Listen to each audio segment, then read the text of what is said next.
Welcome, everyone, to the special meeting of the Santa Clara Unified Board of Trustees. We'll call the meeting to order at 12:06 p.m.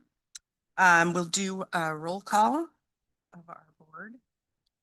Trustee Canova.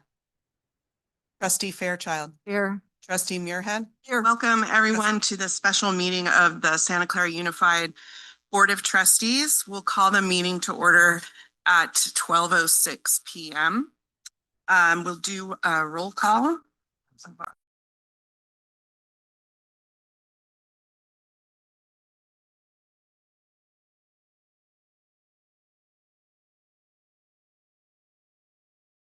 We'll call the meeting to order.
Good afternoon. Buenas tardes. Mi nombre es Verónica Adams, su intérprete en español del día de hoy. Bienvenidos a la reunión de la mesa directiva.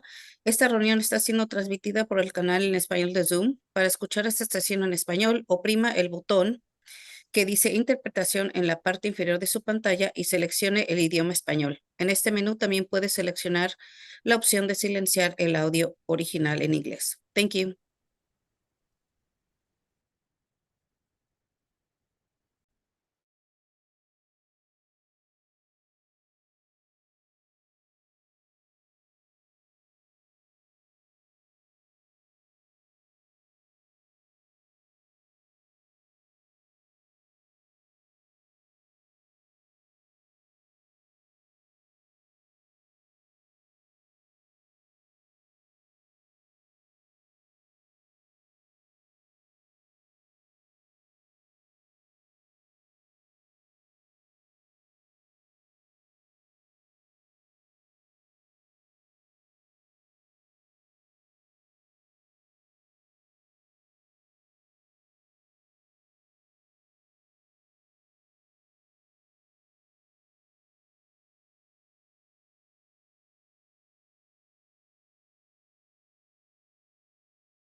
Today, district staff will present relevant information.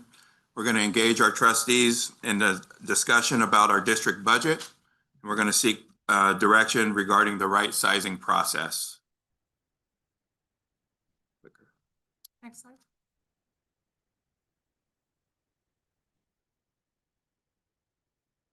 So through this process, during my tenure, I've been very vocal about the importance of transparency and the impact that it has on trust.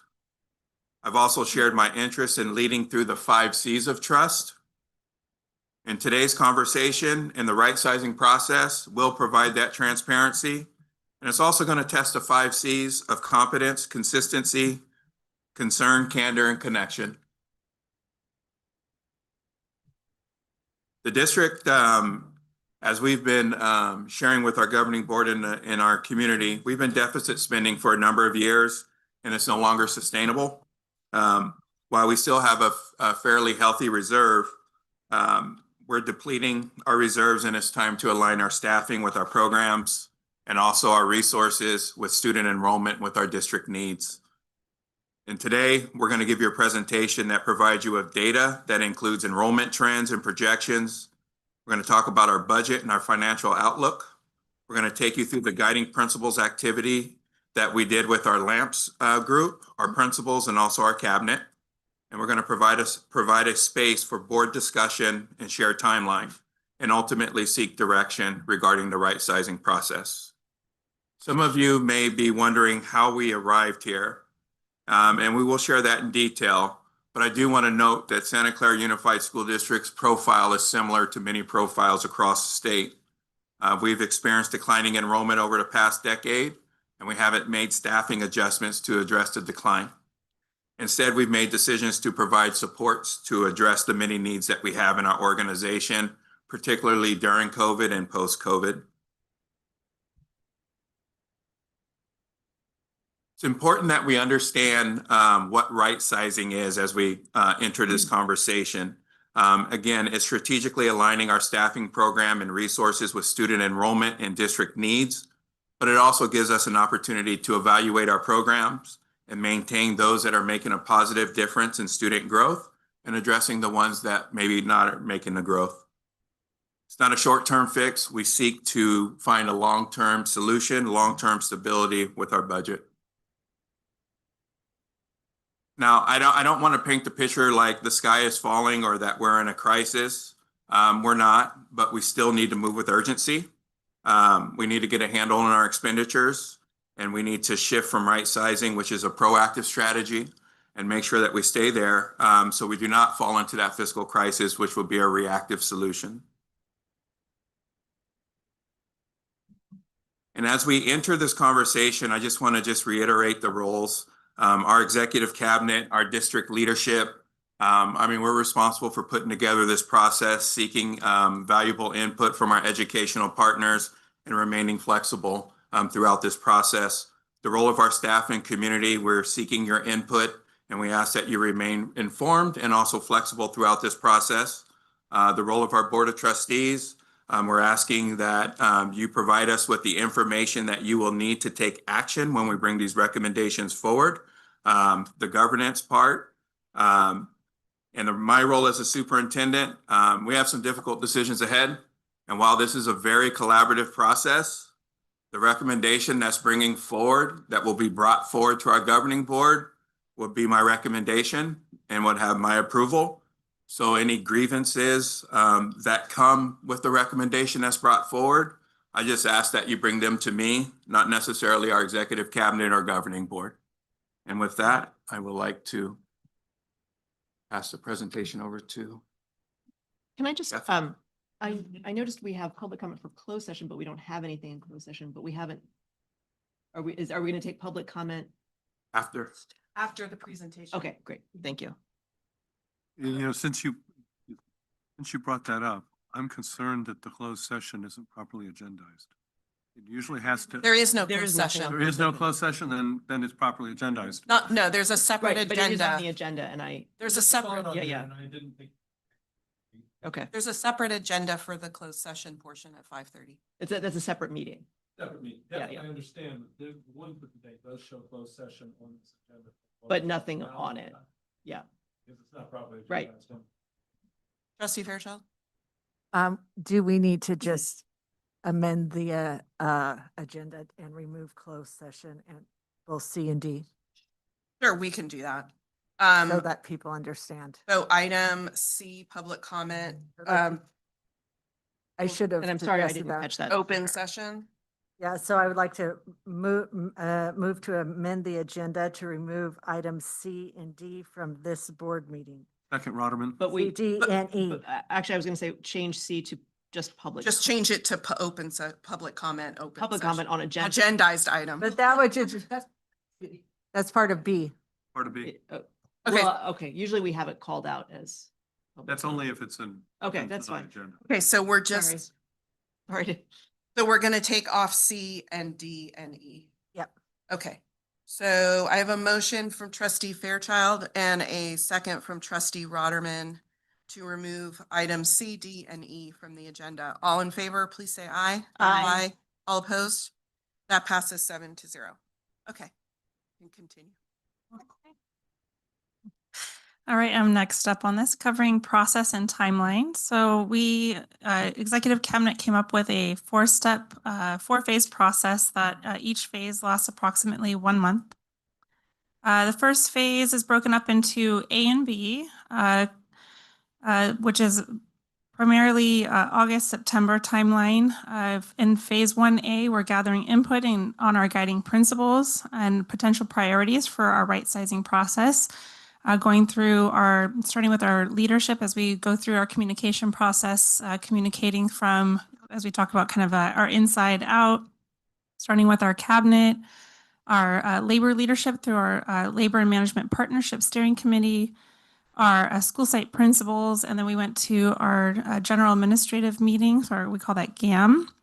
And then we will be, after today, launching tomorrow a community-wide communication process. So we will be opening up an input survey to our community. And at the end of October, we will also have a staff and community budget forum as well. So there will be an opportunity for the community to have opportunities for input as well into the process. And then phase 1B, we have worked through Executive Cabinet to synthesize the input from on the guiding principles and potential priorities that we've been gathering so far to draft some guiding principles. And then we will also have input from the board today. And you'll have an opportunity to participate in the same activity that we've been working through with our leadership, and also provide input on the priorities. And Ms. Meltzer and Dr. Knavel will take you through a similar activity, and then you'll have an opportunity to then see draft principles from our other leadership. So you'll participate in that activity and provide input and direction to us on that, and that will conclude phase 1B for us. And then we will move into phase 2.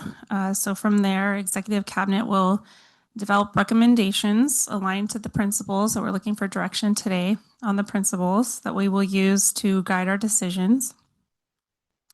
In phase 3, we'll obtain feedback from our district partners on the recommendations. And then in phase 4, we will synthesize that feedback into our final recommendations to you, the Board of Trustees.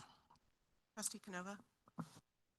So if I'm understanding that timeline correctly, then 5 months out, the board will be receiving final recommendations. Yep, so that's the next slide. About 5 Yep. months. Yep. I understand the Now we're going to put some general timelines to the phases here for you. So in June through August, Executive Cabinet, we're participating in discussion and planning. And now we're here in September. We did engagement sessions with our cabinet, as I shared, our LAMPS partners, principals, general administration. We had some listening, some general priorities from our listening and learning sessions, although we'll be primarily engaging the community starting with tomorrow. As we coming out of our board meetings, we will launch the survey and do forums at the end of October. We have today's board study session to get additional input from the board and look for direction on our guiding principles for the process and some potential priorities for our right sizing as we're moving forward. Then October will be this next phase that we were talking about, synthesizing input, going through our financial analysis of potential recommendations, developing scenarios and recommendations, holding the staff and community forum at the end of October. We will be concluding the community survey around that time. And then we're looking at a potential board study session if needed towards the end of October, early November. Then in the November-December timeline, that's when we'll be going back with our partners on feedback on our recommendations, making revisions and adjustments based on that input. We'll be going during that process and timeline. There will be negotiations happening in the district. The superintendent will be concluding the 100-day listening and learning sessions that will be happening during that time. We'll be looking at feedback coming through public comments at board meetings. And then we'll be also concluding our financial analysis. And then we'll be looking sometime, as you were wondering, in the December-January timeline to provide the right sizing recommendations to the Board of Trustees so that as we're going into the January timeline, then we are then starting our conversations for staffing and budgeting actions start from there as we're going into March. Did I answer your question? Yeah. Okay. Any other questions about that slide before we move on? Okay. I think I'm handing this over to Alyssa. Okay. Thank you, Mr. Rico. Next, we are going to invite you to participate in an activity where we're going to ask you to provide input on the guiding principles that we should be utilizing as we determine the right sizing recommendations that we're going to be bringing to you later in the year. Our guiding principles are our high-level guiding values that are going to help us determine what decisions to make throughout this process. And they're ultimately what every budget decision should point towards when someone says, well, how did you make that decision? And we can say, well, our guiding principle stated that we needed to do A, B, and C. And so this decision supports the guiding principles. Typically, our guiding principles are going to be closely aligned with our district core values, which are listed right above you for your convenience. As Mr. Rico said, we engaged our many leadership teams in this activity as well, and we'd like to add your thinking to the trends that we were seeing. So we're going to give you about 10 minutes to think about what the important guiding principles are from your perspective.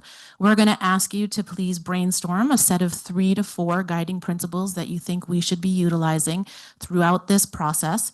And we're going to also ask you to please include your rationale or the why behind each guiding principle that you provide to us. So you have all been emailed this slide deck. I think it went to your board address, and I'm going to ask you to open the slide deck because you're going to need to click on that note taker. Jorge, can you click on that link for the note taker for me? Thank you. When you open the document, it's a simple Google document, and you can find your name at the top. And then if you click on the link attached to your name, it will take you to your section of this document. And so this is the section where President Lieberman can add her thinking around the 3 or 4 guiding principles that she would like to suggest that we utilize as we go through this process to help us with the decision making. Does that make sense so far? Okay. Trustee Fairchild. Thank you. When we have attempted to engage in things like this before, one of the things we've been told is we have to do everything Apparently. locally. Oh, vocally. Or like we can't fill out a document and. Well, the next slide is us asking you to share out all of the guiding principles that you have listed in your document. We wanted to give you some think time though, so that you could sort of thoughtfully process what principles are most important for you in terms of the work that we're doing. I And think as long as we don't share it, like. okay, yes, we the don't other, pass something around. We're in the same document. Right. Oh, okay. Oh, I see. Yeah. All right, so everybody's in the same document. So if you click on that link, it takes you to one document and then you can click on your name. But yes, we are. Well, no, but I could see what you want to say before I put mine in and then it could. Yeah, I think. We can do that. We're Yeah. creating separate documents for each board member now, so it won't be the same one. Perfect. Why, And The Brown Act drives me nuts. so I have a question. I was trying to quickly go through this. I received it around 12:06 and 12 I think it was today. 6 or 7 emails from Mark that have presentations and are they're all the same? Okay, I'm starting to open them all up, trying to figure out what was what, and I was having a little challenge with that. Trustee Canova? I don't want to be too critical, but, and I love interactive things, but this isn't something that, I'm only one of 7, that strikes me as very productive. I mean, we're here to gather information. This is a long process that's going to be stretching over 5 months. Well, I want to hear data about where we're at. I mean, if you want me to do this little interactive thing, I suppose, log in, I will. But I'm only one of 7, but I'm just saying this is not really what I was anticipating.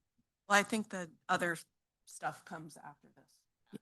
Yeah, because we're here till 5, so. So we're just, yeah, well, I think I think we're just trying to set some principles for the discussion later. I know, Jim. Okay, so how are we proceeding? Are we getting a document or? Dr. Knavel will email you your own individual document.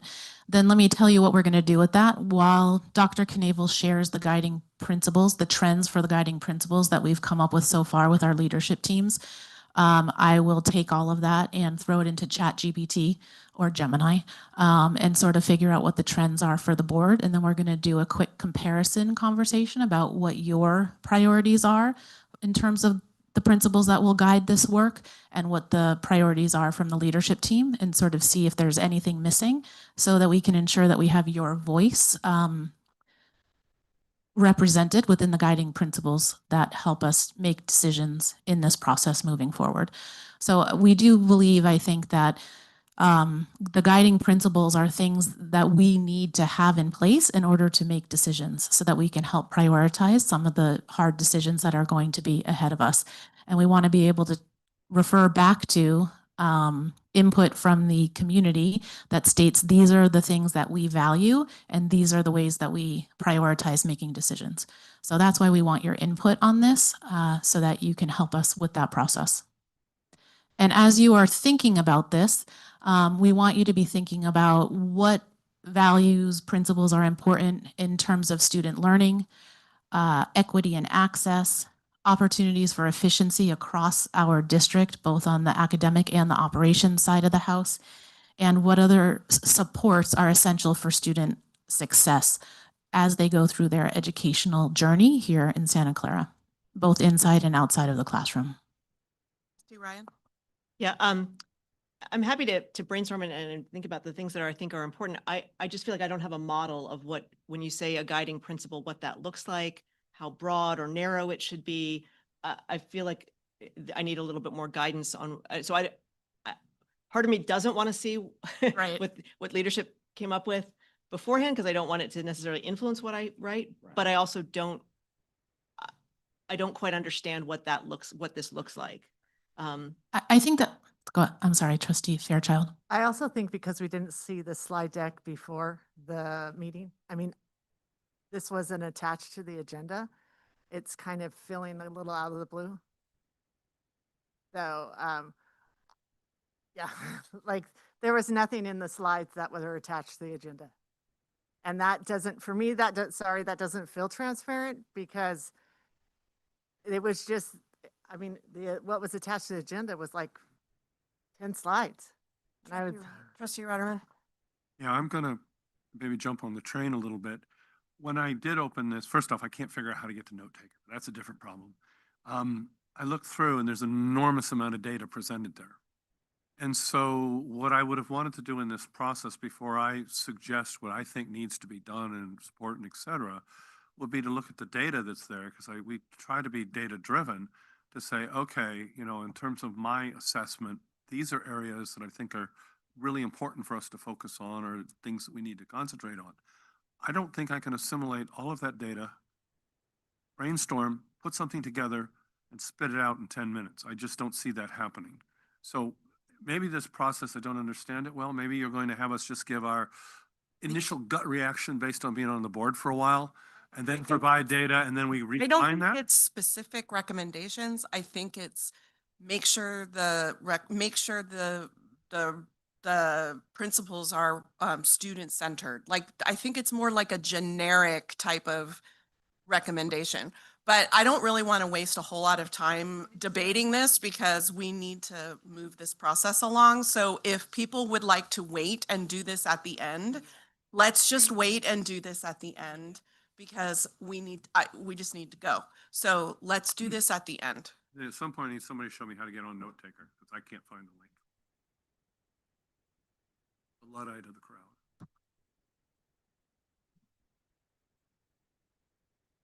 Let's move. Okay, so we're gonna move to the enrollment data. We'll share our data and then we'll revisit this.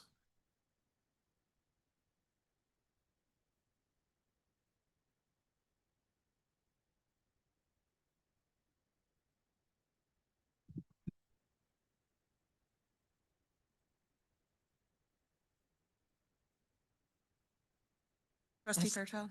Okay, and I don't want to belabor this point, but I'm really struggling with the fact that there was really nothing attached to the agenda. Most of you know that I send out, there's a meeting email every time we have a meeting. And when I looked at what was attached, I just went, I didn't even attach it because there was no information in it. So I just think for this, my question is, okay, we're going to have this meeting and apparently we have 100 slides is what I've heard. So how is the public going to get access to these slides? This is the first line of transparency. I mean, if the public can't get access to these slides through the agenda, then how are they going to know? I mean, unless they want to sit through a 5-hour meeting, what information is being shared? Mr. Shield?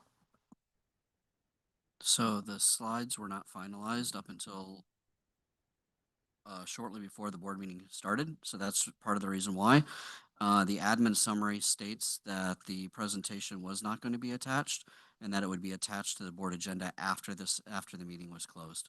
So what we anticipate doing is PDFing the presentations and putting it back into the slide deck and then reposting them to the agenda after the fact.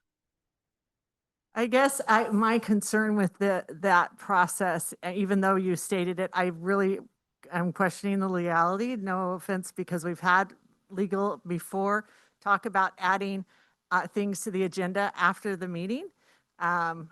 We've had that issue before. Is that anyone who looked at this they couldn't come prepared to speak on anything because they had no idea what was going to be discussed. And I realize that this is, we are going into hard conversations, difficult conversations. Sometimes we like to control the information, but that's the absolute worst thing we can do right now. This should have been completely transparent. It should have been attached to the agenda. I'm very uncomfortable having a meeting when I know that we have 100 slides that were not attached to the agenda prior to us having this meeting. Trustee Canova? I have to agree with what Vicki's saying because this isn't about us, the board. It's about who we represent. It's a community out there that underwrites everything here. Everything here they underwrite. So if they need to have the full access to this information, and you make a valid point that it wasn't available to them. This has to be really transparent. Well, it wasn't available to us either. Yeah, I haven't seen it either. Trustee Rotterman? Yeah, I think what everybody's getting to is under the Brown Act, and I went ahead and pulled it up just to be sure. Writings distributed to the majority of the members of a legislative body shall be made available for the public inspection at the time the writing is distributed. Therefore, the data that was emailed to us should have been available to the general public at that same time by being attached to the agenda or something else. So I'm not exactly sure how to reconcile this issue, but posting it after the fact, I don't believe would be meeting the requirement of the Brown Act. And I want us to have a productive meeting today, so I'm not trying to scuttle this meeting, but I don't know, maybe if we were to post this data, at least at this moment, to the agenda, that would give people that are watching and others the ability to see it as we see it. And it would be reasonably simultaneously time it was given to us, like I just pulled it up just now, first time I've seen it, because I was traveling while it was sent to me. So that might be a reconciliation that addresses the issue of the Brown Act. And it's the only thing I can think of other than to say something draconian like, well, I'm not sure we can have this meeting this way. So I think if we could post it now, is that possible? I think we're posting it now. We are, okay, and that would satisfy it from my perspective. Then people have it, they can see it. They saw it no earlier than we did, and so it's reasonably simultaneous. Thank you.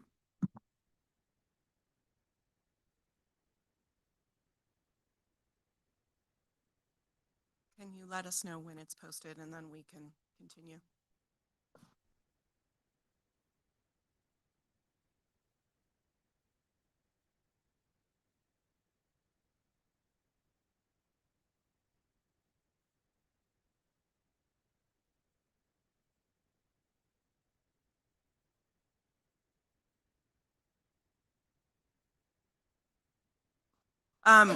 Why don't we take about a 10-minute recess?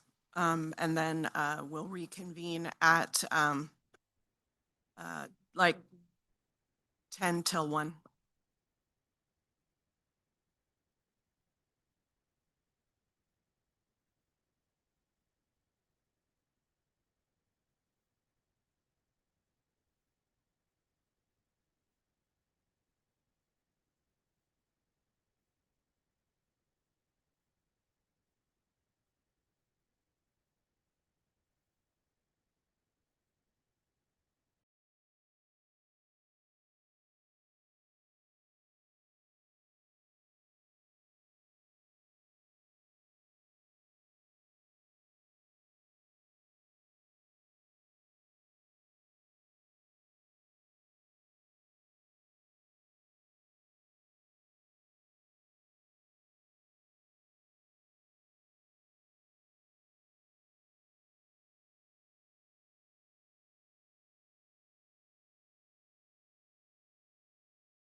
not attached to the presentation.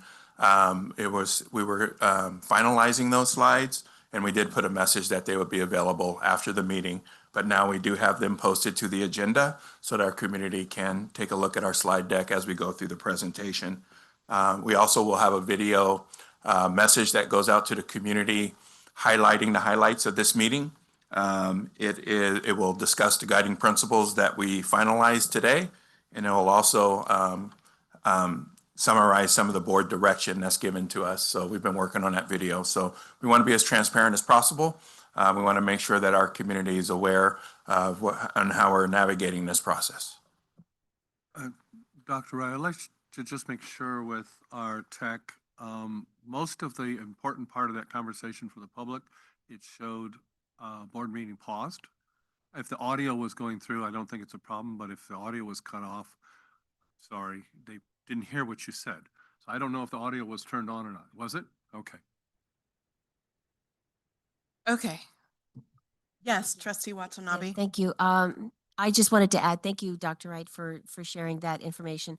But based on the communication that was sent out to the community, it does state that the board agenda will be available. The follow-up communication will be available Wednesday, just so everybody knows it's going to be available Wednesday, October 1st, to share an update from the board meeting. That's all. Thank you. Okay. I think it's available now, though, because we have uploaded Yes, it. it is Yeah, uploaded yeah. now. Okay. Dr. Correa. Thank you and good afternoon.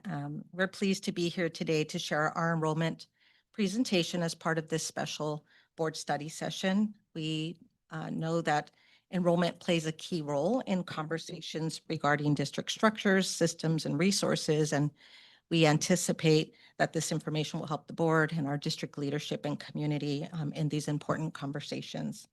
My name is Brenda Carrillo, and I'm the Director for Student Services. And today you're going to be hearing from Ms. Joanna Gonzalez, who is our Enrollment Center Manager, and she'll be sharing more current data. You'll also be hearing from Mr. Shield, our Deputy Superintendent of Operations and Chief Business Officer, who will be sharing broader historical data. Our intent in designing this presentation is to share enrollment data and analysis organized by elementary and secondary trends to highlight specific enrollment variables for each of the different levels. We also focused on providing data to help build greater understanding of the interconnectedness of enrollment data items. For example, we're going to be sharing how declining enrollment and open enrollment interact at sites and how these variables, for example, impact class size and how they impact combo classes, et cetera.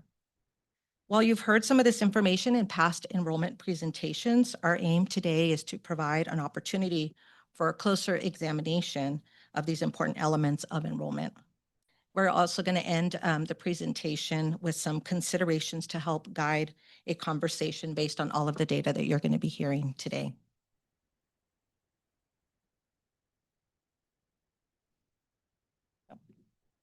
To provide context for this presentation, the data analyzed came from ARIES and was retrieved on September the 15th across the board. Open enrollment and TK data that you'll see reflected is from the end of the school year. And for this particular school year, it was also picked up on September the 15th. So there may be some changes to that data if we were to look at it in a month or so ahead. And now I'm going to pass the information on to Joanna so that she can continue our presentation. Ms. Gonzalez. Thank you. So we'll start off today's presentation looking at the historical 5-year trend enrollment in Santa Clara Unified. And as you can see in the graph on your screen, we see an upward trend in the first 4 initial years of enrollment from 21-22 to the peak during the 24-25 school year with 14,467. These were our recovery years from COVID, but we can also see that there is a decline in enrollment from last year to this year of 164 students. And so we'll move in and we'll talk about elementary enrollment. As Dr. Carrillo shared, when we analyzed the data, we saw different trends. And so we wanted to spend some time speaking about elementary and then time speaking about secondary enrollment. So we included this 5-year elementary enrollment trend analysis because we wanted to show the impact that transitional kindergarten has had on our elementary enrollment over the last 4 years with the expansion of age requirements at the transitional kindergarten level. And so the blue line that you see on the screen shows our total elementary enrollment over the last 5 years. And you can see that that blue line has a steady growth over the first 4 years and a slight decline of 60 students in this academic school year. But if we were to remove transitional kindergarten from our elementary enrollment, you can see that the enrollment isn't as steady going up as the blue line. And you can see that from last year to this year, we've lost 147 students. And that difference between including transitional kindergarten and taking transitional kindergarten out is 546 students. And so here is the 5-year comparison for transitional kindergarten. As I shared, the expansion for TK age requirements started in the 22-23 school year.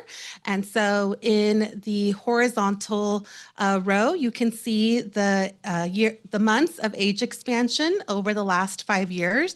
And in the vertical column, you can see the years. And so you can see that in 22-23, we gained 80 students from that expansion of transitional kindergarten from December to February and so forth. And so since we've had the expansion for transitional kindergarten in 21-22, we've seen an increase of 450 students enrolled at this grade level. And so from this data, when looking at data, because of the expansion of transitional kindergarten, we've had to add transitional programs at more of our elementary school sites, and some school sites have gained additional programs who already offer transitional kindergarten. And so transitional kindergarten may have masked the decline in enrollment over the last 4 years. This chart here shows the 3-year general education enrollment for kindergarten through 5th grade. We removed transitional kindergarten because transitional kindergarten had a positive impact on many of our schools. And here you can see the enrollment by school site over the last 3 years. So for 23-24, 24-25, and 25-26, we have the net change over the last 3 years, as well as the percent difference. And so the schools that are in red are the schools that have had a negative percent difference, so a negative net change over the last 3 years. And the schools that are in green have had a positive net change percent difference. And so some of our schools that have had negative net change, the highest is Scott Lane. So in the last 3 years, our Scott Lane neighborhood program has lost 85 students, which is a net change of about 50%, followed by Hughes, Montague, and Westwood. We've had some schools where their enrollment has stayed stable, such as Pomeroy and Bowers. And then we've had schools that have seen a big positive net change, like Agnew and Scott Lane. And those 2 schools, their increase in enrollment is attributed to the opening of different grade levels. So they're expanding a new grade level each year at Agnew. And then for the Scott Lane dual immersion program, the program has grown. And so because of the demand, now we have more offerings per grade level.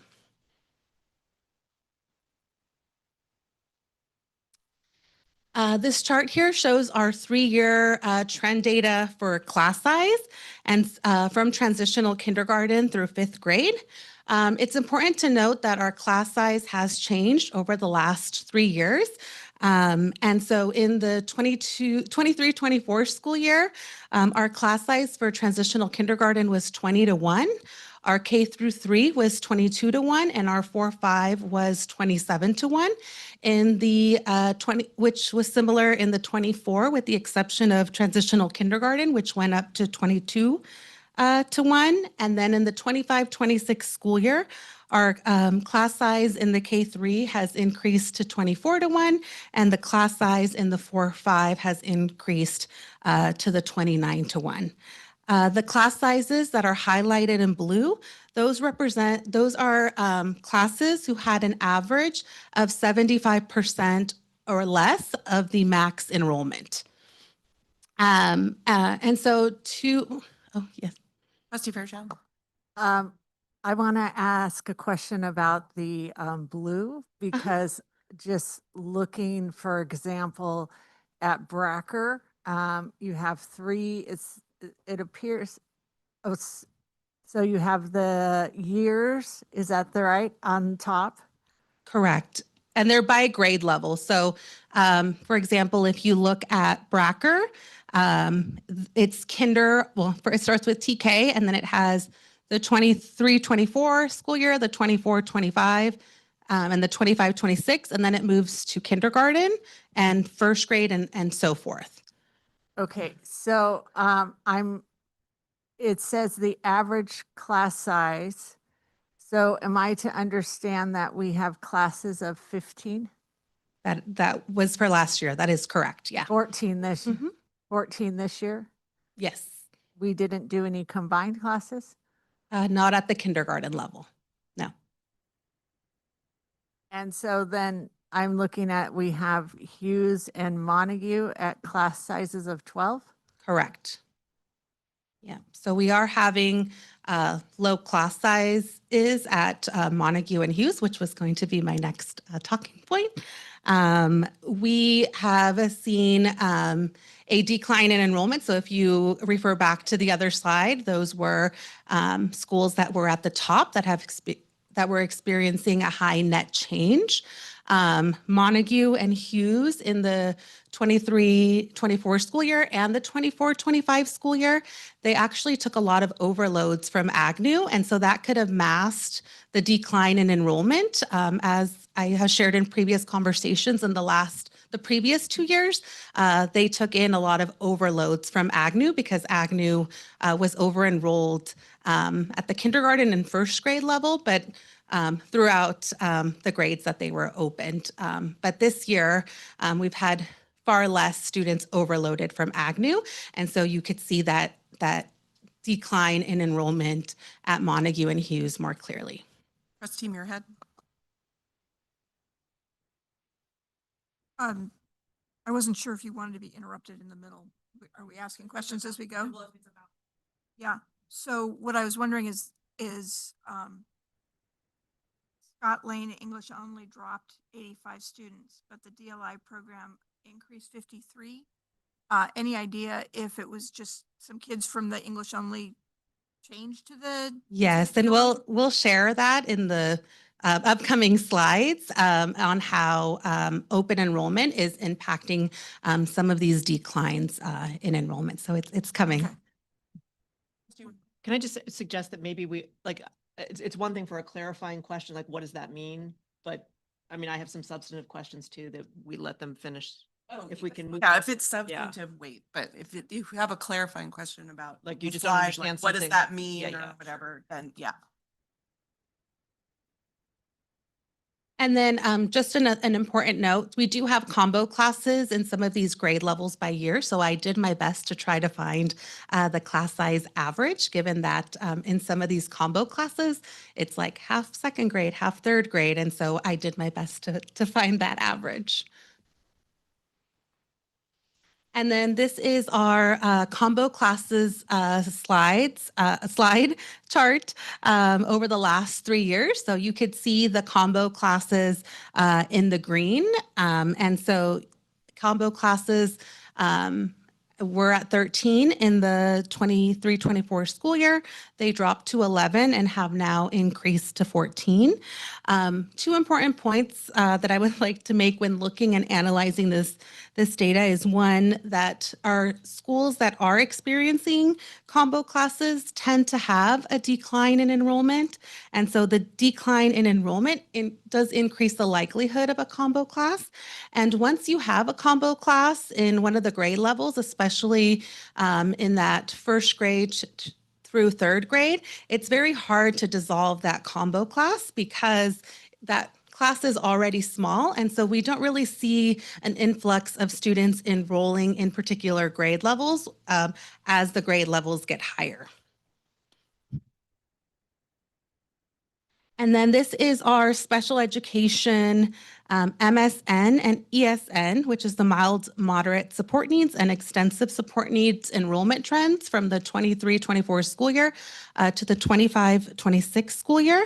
And you could see a gradual increase in enrollment over the last 3 years in these programs district-wide. You can also see that some of our schools didn't have some of these programs in some of the years, and so they've also increased the enrollment at their school sites to support our students through the special education placements. Your job. Maybe it's the next slide, but I was just wondering if you had the totals for K-5 only. I don't, but I can get that for you. Yeah.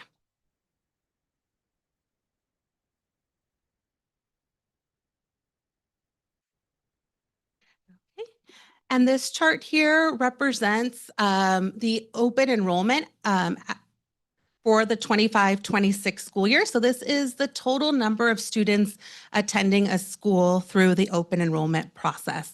And so on this chart, you can see the current enrollment for school sites, and OE in represents how many total students they've taken through the open enrollment process. The OE out is how many students that live within that attendance boundary are requesting to leave that school through the open enrollment process. The net difference is the number of students in subtracted by the number of students out. And you can see that most of our neighborhood schools, because these are our neighborhood schools in the district, have a negative open enrollment net difference. And then we added a detailed open enrollment out 2 columns to represent where they're going. So are they going to our choice programs or are they going to our neighborhood schools? And most of our students leaving our neighborhood schools are requesting schools of choice, but we do have a substantial number of families, students attending neighborhood schools. And so as you can see here, Scott Lane has the highest number of students requesting to leave Scott Lane Elementary School. They have a negative 233, followed by Westwood and Hayman. Scott Lane students are attending and transferring to the DLI program, and we'll see that in a later slide. And then we have one school that has a positive open enrollment net difference, and that school is Don Calajon. Don Calajon is unique because it does have an attendance boundary tied to Don Calajon, but they are also a school of choice because of the art and design program. So we do get a high number of families requesting Don Calajon. But something, as I was looking at the data, Don Calajon only had a 4% net change over the last 3 years in their enrollment, which means that probably it's a likelihood that open enrollment is kind of masking the decline in enrollment in their neighborhood program.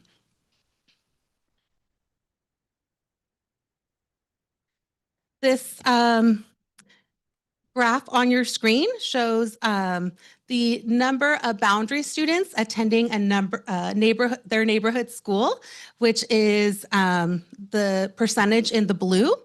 And the percentage in the yellow is the number of students who live within that neighborhood who are attending a school through the open enrollment process. So for example, Westwood Elementary has 57% of Westwood neighborhood students attending Westwood Elementary, but they have 43% of their students attending a school through the open enrollment process. Scott Lane is the school that retains less of its neighborhood students. In the neighborhood program with 34%, and they have 66% of students leaving Scott Lane to attend another school on open enrollment.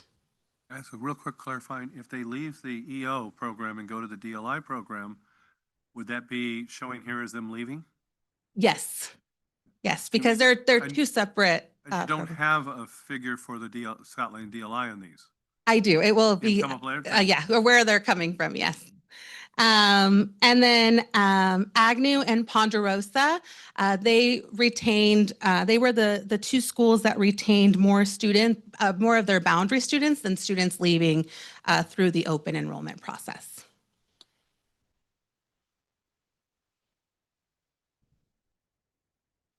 And so these next 3 slides, we're going to talk about where students are coming from for our different choice programs. So for Millikan, Washington Open, our Spanish dual immersion program, as well as our Don Calajon Art and Design program. And something to consider is that when we look at a school, this is a cumulative number, right? So for example, if we look at Heyman on this graph, Heyman loses 36 students to Millikan. In the next slide, they've lost 52 students to Washington Open and 19 students to the dual language immersion. So they've lost a total of 107 students for our choice programs. And so the majority of students who are attending Millikan Elementary through the open enrollment lottery are coming from Laurelwood, Sutter, and Briarwood. And Maine has the least number of students attending Millikan through open enrollment. At Washington Open, most of the students attending Washington Open through the open enrollment process come from the Westwood neighborhood, followed by Heyman. And this could be attributed to the school boundaries and the proximity to Washington Open from the Westwood and Heyman attendance boundaries. But if we look back into the previous slide, Westwood is a school that loses a lot of students through the open enrollment process. And it is also one of the schools that was high up there in the declining of enrollment over the last 3 years.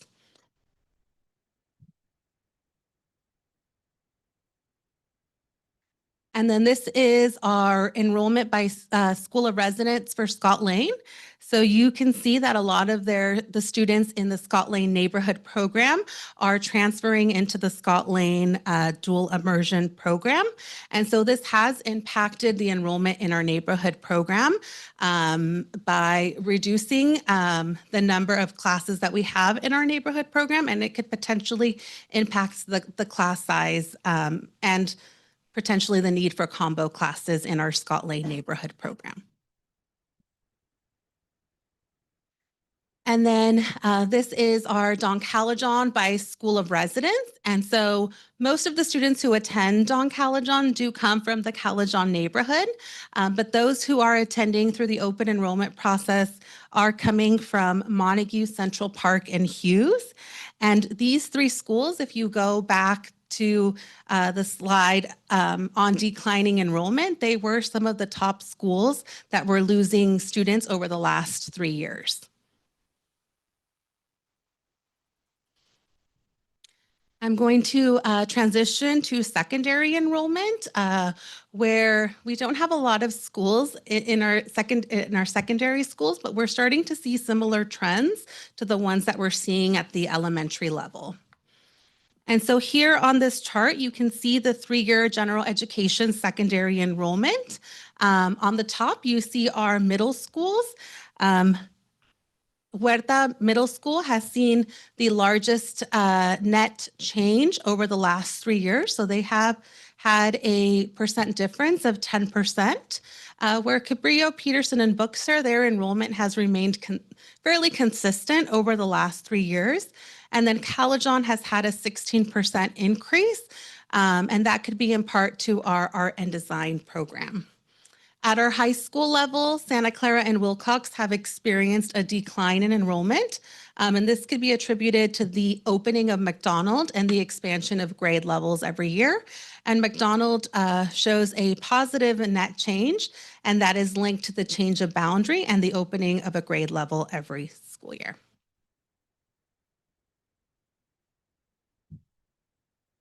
And then this is our enrollment, 3-year enrollment for our alternative schools.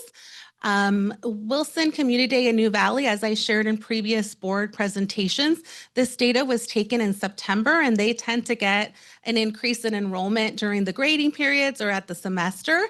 And so this representation is a little bit skewed because it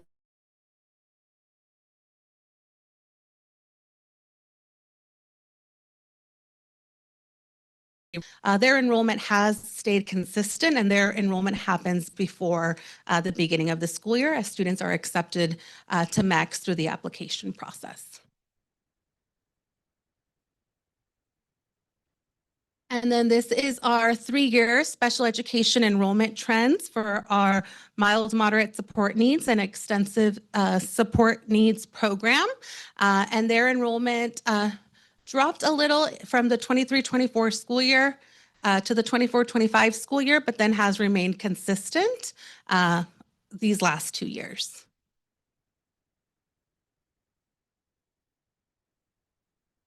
And then this is the same chart that you saw at the elementary level, where it talks about general education enrollment and open enrollment.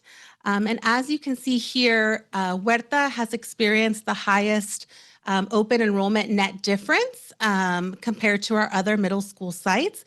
And they also have experienced the highest decline in enrollment over the last 3 years. So there could be a correlation between the students leaving through the open enrollment process and that decline in enrollment. Caledon and Peterson both experienced a positive net difference for open enrollment. Caledon, as you remember, had a positive enrollment growth in the previous slide, and Peterson's enrollment remained consistent. And then at the high school level, McDonald saw a decrease of 100 students through the open enrollment process. So they had less students wanting to come in than students who left McDonald through the open enrollment process. And then Wilcox had the highest number of students that were coming into Wilcox rather than leaving Wilcox through the open enrollment process. Real quickly on the previous slide, Wilson's numbers, do this include the people leaving from independent studies? Can you clarify that question? I'm sorry. Yeah, sure. Wilson had independent studies that were put in place during COVID.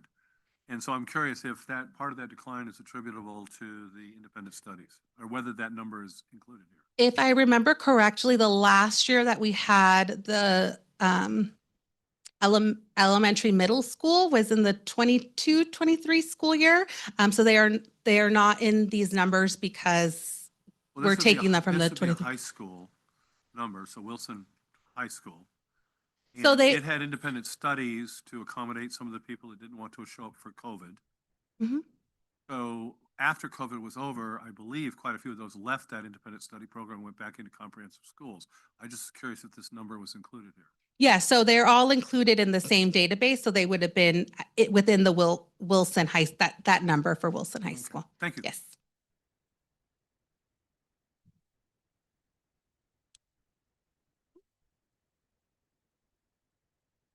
And then this graph here is similar to the elementary, where the blue represents the percent of boundary students attending their school of residence. And in the yellow, you will see the percent of students leaving their boundary school through the open enrollment process.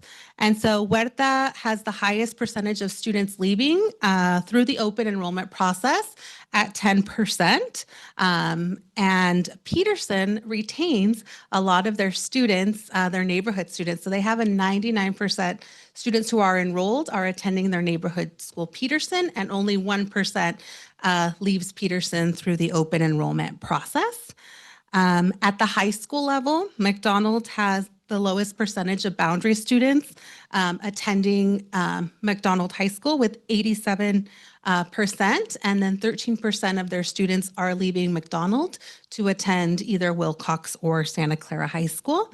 And Wilcox shows the highest percent of boundary students attending Wilcox High School with 95%, and 5 students leaving Wilcox through the open enrollment process.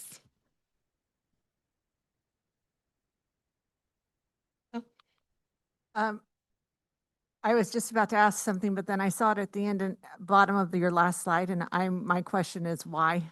So it says that you didn't include the SLI STEM program in any of these numbers. So my question is why? So our SLI students, they no longer apply through the open enrollment program. They apply through the SLI application process. And so we are not counting them as open enrollment students. And one of the reasons why we moved away from them applying through the open enrollment process is they were already in the program at Cabrillo. And so then they were applying for open enrollment, and the open enrollment list at Santa Clara was longer because of the SLI students. And so students who are accepted into the SLI program automatically attend Santa Clara High School, but I can work on an analysis that shows where SLI students are coming from. I think it would be helpful to know where those students are coming from. Yeah. I can do that Yeah. I thank you. can. And then I did do an analysis on MEX enrollment. And so you can see where the students are coming from for the 23-24 school year, for the last 3 school years. And so as you can see, there was a decline in the students that were coming from Santa Clara High School from the 23-24 school year to the 24-25 school year. And there was also a decline of students from Wilcox attending MEX. And I think that this is mostly attributed to the change of boundary and the increase of students, the increase of grade levels with the boundary change for McDonald. And that's why we see that increase at McDonald High School, more than we have more students coming from one school than the other. And I will hand it off to Mr. Shields, who will be talking about a historical enrollment analysis.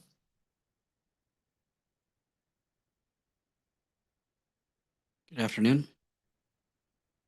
So the first slide that I have for you is a 14-year general education trend analysis on a district-wide basis. And the first slide here is just TK through 5. And there's 2 different ways to be able to analyze this data.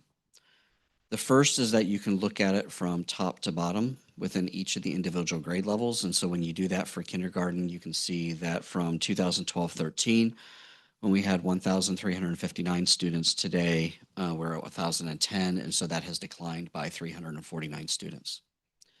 Another way to look at this data is to look at it diagonally, following the cohort of the students from the time that they enter in kindergarten until they get to 5th grade. And so when you do that for this particular cohort, you can see, it's not clicking. There you go. You can see that following that cohort analysis, you can see we lost 178 students. And you can see this trend that is happening for all of these individual cohorts throughout the last 14 years. You can really see it in another way in looking at what is called a cohort survival analysis. And when you look at it this way, if you see a field that is at 1, then that means that that class is the same size as it was in the prior year. So in this case, the 24-25 4th grade class is the same size as it was when it was in the 3rd grade class in the prior year. If you see a cell that is greater than 1, then that means that that cohort increased in size from the prior year. And if you see a size that is less than 1, then that means that it declined. And the way to look at that decline is in the 15-16, it's 95 or 0.956. So that would indicate that it lost 4.4% of its student population from the prior year. Down at the bottom, you can see the 3-year, 5-year, and 10-year trend data. And what that shows you is that in looking at that data throughout, every single grade level has lost students during that period of time, with the exception of the 3-year analysis for first grade, which is looking fairly stable from that incoming kindergarten cohort. But all of the other cohorts are seeing a decline from one year to the next in both the 3-year, 5-year, and 10-year trend analysis. Yes. So in going back to that slide, when you go do the percentages, let's say you have 100 kids and you have 95% of those 100 kids, so you have 95. Yes. The next number is of that 95. Correct. It is not a cumulative over the prior. It is from 95. If you lost another 5%, it would be from the 95, not from the 100. Right. So then do we have the total percentage loss? We do in just a couple slides. As we talk about kindergarten, it's important to note that kindergarten enrollment is directly tied to the birth rates. So what we have for you here is birth rate data from 2013 through 2023 for each of the zip codes that are served by Santa Clara Unified. In the column 4 from the right, you can see the total column. In 2013, we had 4,702 births, and in 2023, we had 3,738. That kindergarten class is from your birth year to roughly 5. So it gets you to the 18-19 school year. Then we look to see what number of students were in that kindergarten cohort to then look to see what is our enrollment percentage from that birth year. What we can see here is two things. One is a decline in our birth rates within our area. In 2013 at 4,702 births, and in 2023, 3,738. I checked yesterday for the 2024 birth rates, and those have not been published yet.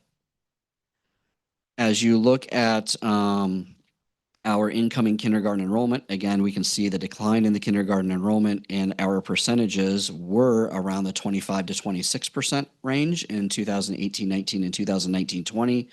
And since then, we have seen a decline in not only the birth rates, but also in the enrollment percentage by the time that those students enter kindergarten.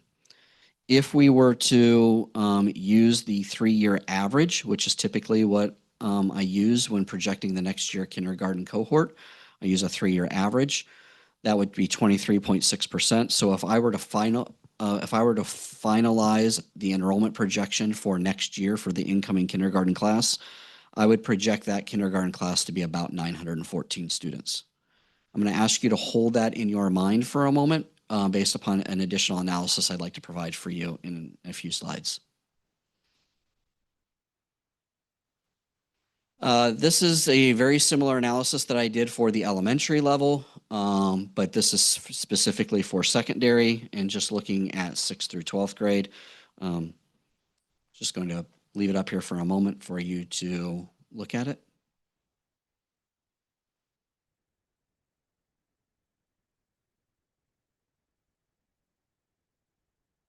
And the next slide is the cohort analysis that is very similar to the cohort survival analysis that we do on the elementary.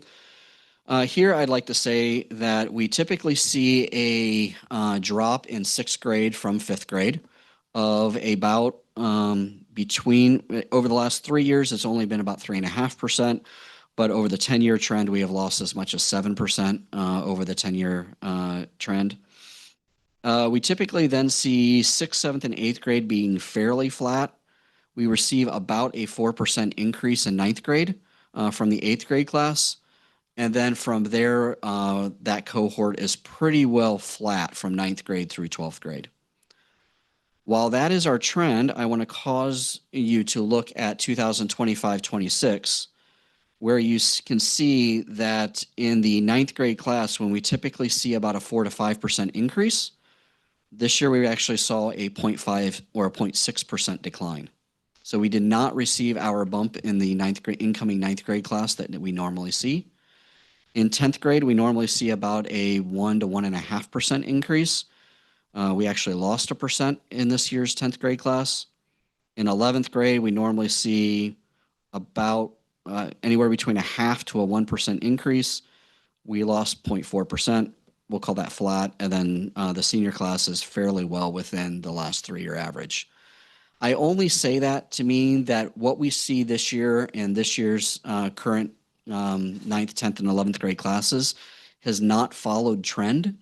I say 1 year does not make a trend, but it is something that we will keep our eye on as we look at our projections in future years in regards to class sizes for 9th, 10th, 11th, and 12th grade.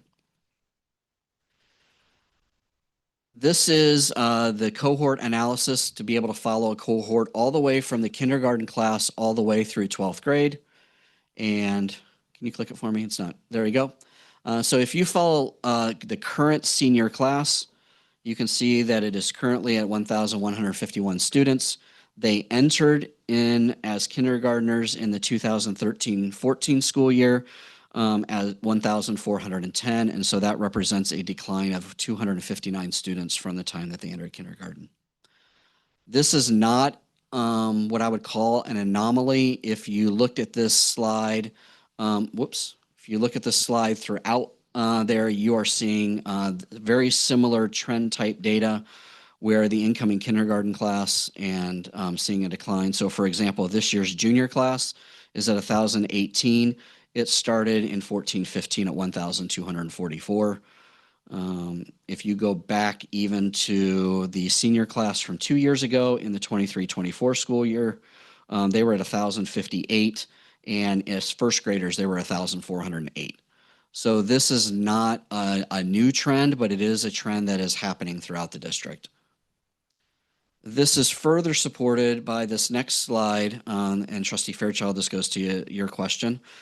The way that you see this is if you look to the left of the black line, you can see an analysis that shows from kindergarten to 6th grade. And so if you looked at the 2012-13 school year, kindergarten students, and fast forward to 2018-19 when that population of kids were in 6th grade, you can see that they lost roughly 19% of cumulative from the time of kindergarten until they entered 6th grade. As you look at this analysis, you can see the best that we've had is actually that year, and then closely followed to this year when we're right around that 19 to 20% regression of the total cohort. But we've actually seen as much as a 29% decline from the 16-17 class to the 22-23 when they became 6th graders. Another way to look at this also is in the 9th grade or from 6th grade to 9th grade. Here you can see that analysis again, where we typically over the last several years have been seeing about a 4% increase. And then again, from 9th grade to 12th grade, we're currently seeing fairly flat enrollment from 9th grade to 12th grade. As we continue to expand that 14-year sheet and start getting more historical information, we'll be able to eventually be able to expand this further to look at 9th through 12th grade data, as well as looking from a kindergarten class all the way through 12th grade as well, and be able to start looking again to see, are we seeing some trend type data that we can rely on as we look at enrollment projections. And with that, I'm going to turn it back over to Joanne and Brenda.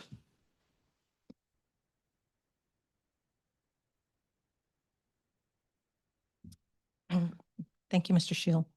As we conclude this presentation and shift towards a discussion, we wanted to offer some potential starting points related to that idea of interconnectedness of enrollment variables mentioned at the beginning of this presentation. And the prompts that you see up on the screen include consideration of the relationship between declining enrollment and today's focus on right sizing. Also thinking about how TK might continue to impact our enrollment, and examination of open enrollment and choice programming on the viability of some of our schools, especially looking at that through an equity lens. I want to thank Ms. Gonzalez for her leadership role in this presentation, and of course, Mr. Shield as well, who is an essential partner in all things enrollment. And with that, we conclude our presentation and are happy to take any questions. Thank you so much. Does anyone have questions that they would like to ask at this time? Trustee Ryan. Yeah, I'm glad I saved my question actually, just because I think the law, the question I had earlier, and I understand why you would give us a 5-year enrollment report, but I think for the purposes of thinking about our budget, my sense is I would like to have seen, and you did show it then, I understand why you had the 5-year but then we had the longer, is that, we had a certain staffing level and enrollment level in 2019, 2020, and then everything changed. And we had a lot of money come in for a few years with COVID to so we could keep that staffing level where it had been. But I think our there is a sharp decline if we had looked if that 5-year data were expanded just a little bit so we could get that 2019, 2020, because I think that's where there's a big, we haven't really addressed, I think, as I said, I think we're spending and staffing at what our enrollment was in those years. And that's part of the challenge that we're going to have, is to try to right size, because we're no longer at what we were in 2019, 2020. So I might want to see if we have this conversation again, if those charts that you had could just be a few more years added so that we get that 2019, 2020, because I think that data was really helpful. But thank you.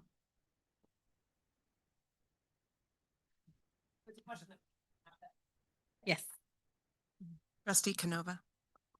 I appreciate the presentation. A lot of data, a lot of information, but that's what we want. I mean, that's really the whole point of this meeting, is we need to take all of this information to heart. In terms of the declining student enrollment, it's not just unique to our district. We're seeing it all over the Bay Area. I mean, we've heard this so many times before. This is a very expensive place to live, and young families sometimes can't stay here. They leave, and that's just a reality. We don't have any capacity here as a governing board of this district to change that. We can't create more affordable housing. We can't do things economically to help families stay. And so we're forced with right sizing. We have to say, well, here is our reality. It is what, that's actually the time. That's Michelle. Well, you were, gee. No. So I'm going to time myself, but no, I'm almost done.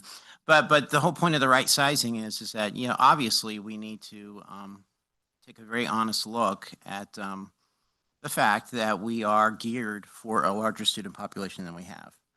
Clearly, we're going to get into the details as we go.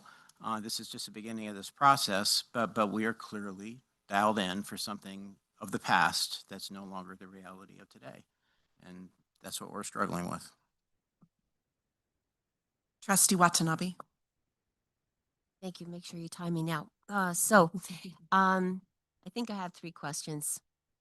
And thank you so much for the presentation. That is a lot of data, and it's a lot for me to absorb, for this is my first time going through a presentation like this. So when it comes to open enrollment, I'm curious to know how many students are turned away through open enrollment. Does that happen? Because I'm wondering, I know Wilcox is very popular. It has a lot of programs, and I know of some students that have been turned away for that reason. But I'm just wondering how many are being turned away that might help add to those numbers if they weren't turned away. That's one question.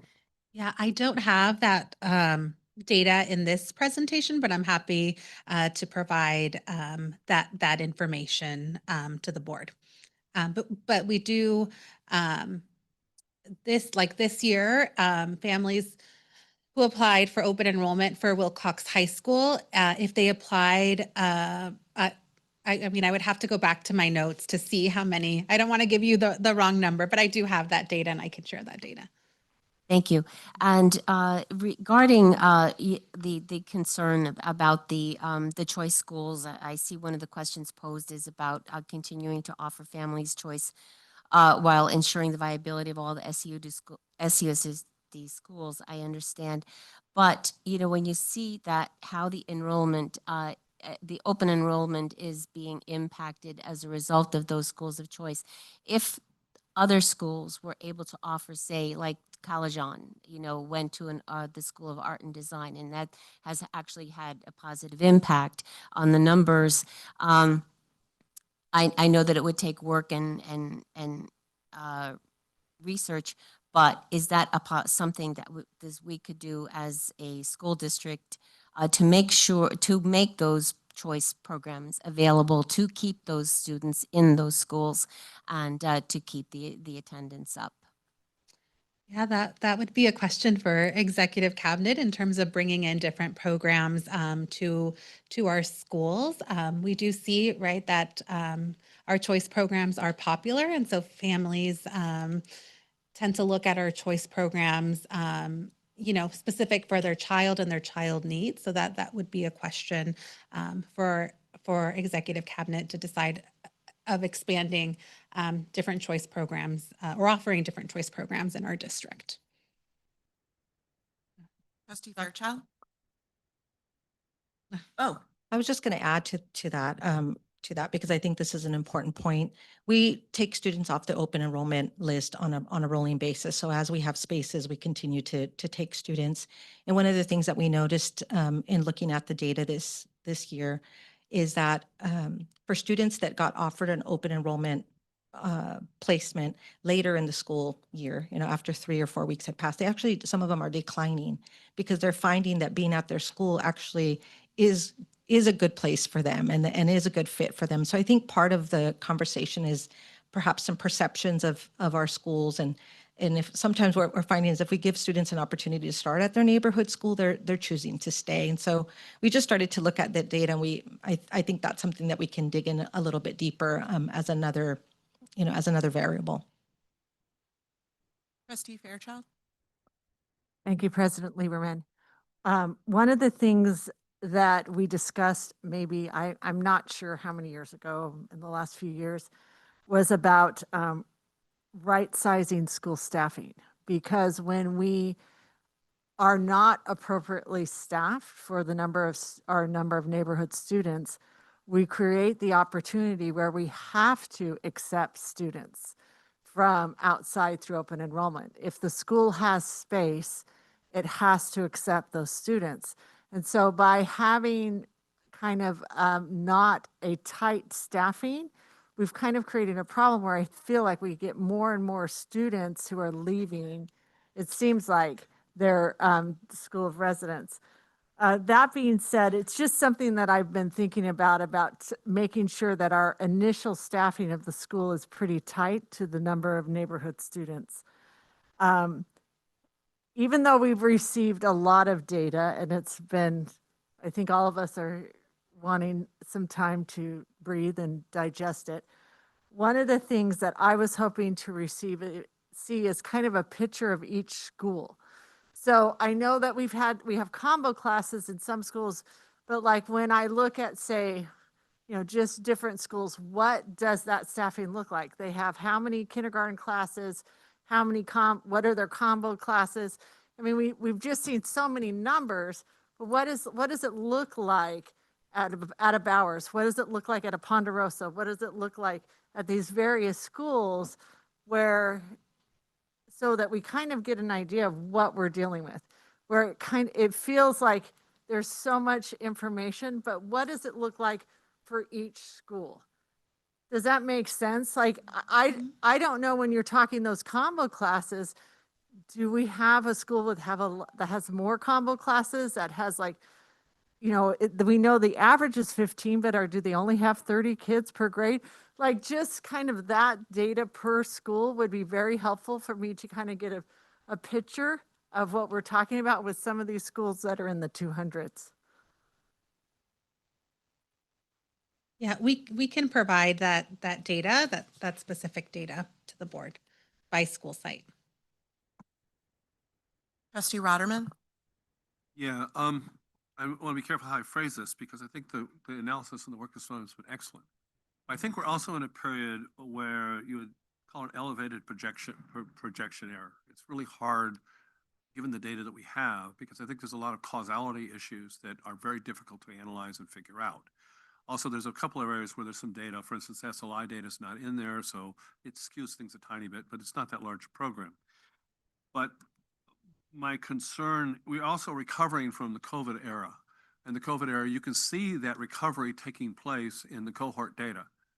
I don't believe we can forecast with any degree of certainty with what's here, because I think there's a lot of other factors. We see that there's a declining birth rate. We see some things like that. I think the general trend is to reduce. Okay, I think we're going to go down in student population. But there's also some countervailing issues that may cause that to correct or increase. So I think we're in a very tough spot in terms of figuring out what's going to happen, and we project down.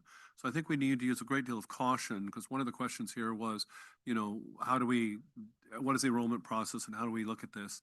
I think we have to be careful to maintain the capacity to adjust either way, up or down, depending on what's happening, and make sure that we do provide sound facilities for them. I wouldn't want to see us, like, for instance, do something radical like close a school, and I don't believe that's on the table. But that's a difficult thing to reverse. I want to make sure that whatever we do is reversible.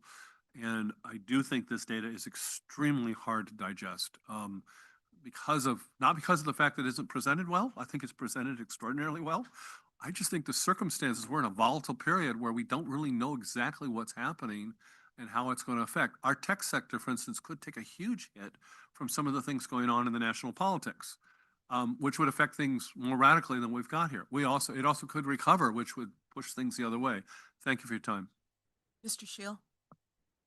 I want to just respond to the comment in regards to projection error, and we didn't share that data, but I actually have some data for you. So for elementary this year, our actual enrollment to our projections was at 99.6%.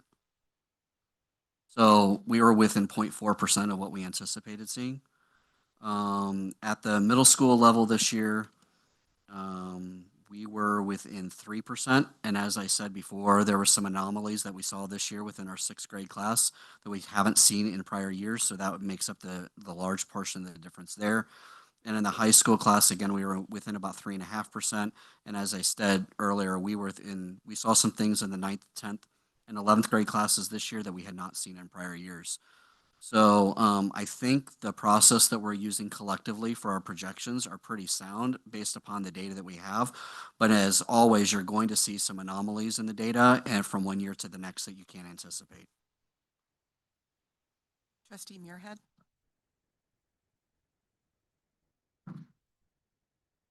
So thank you for all the data. There was a lot there. Like others have said, this is our first time seeing it, so I'm trying to process it. So I'm sort of processing out loud a little bit, which can be kind of dangerous sometimes.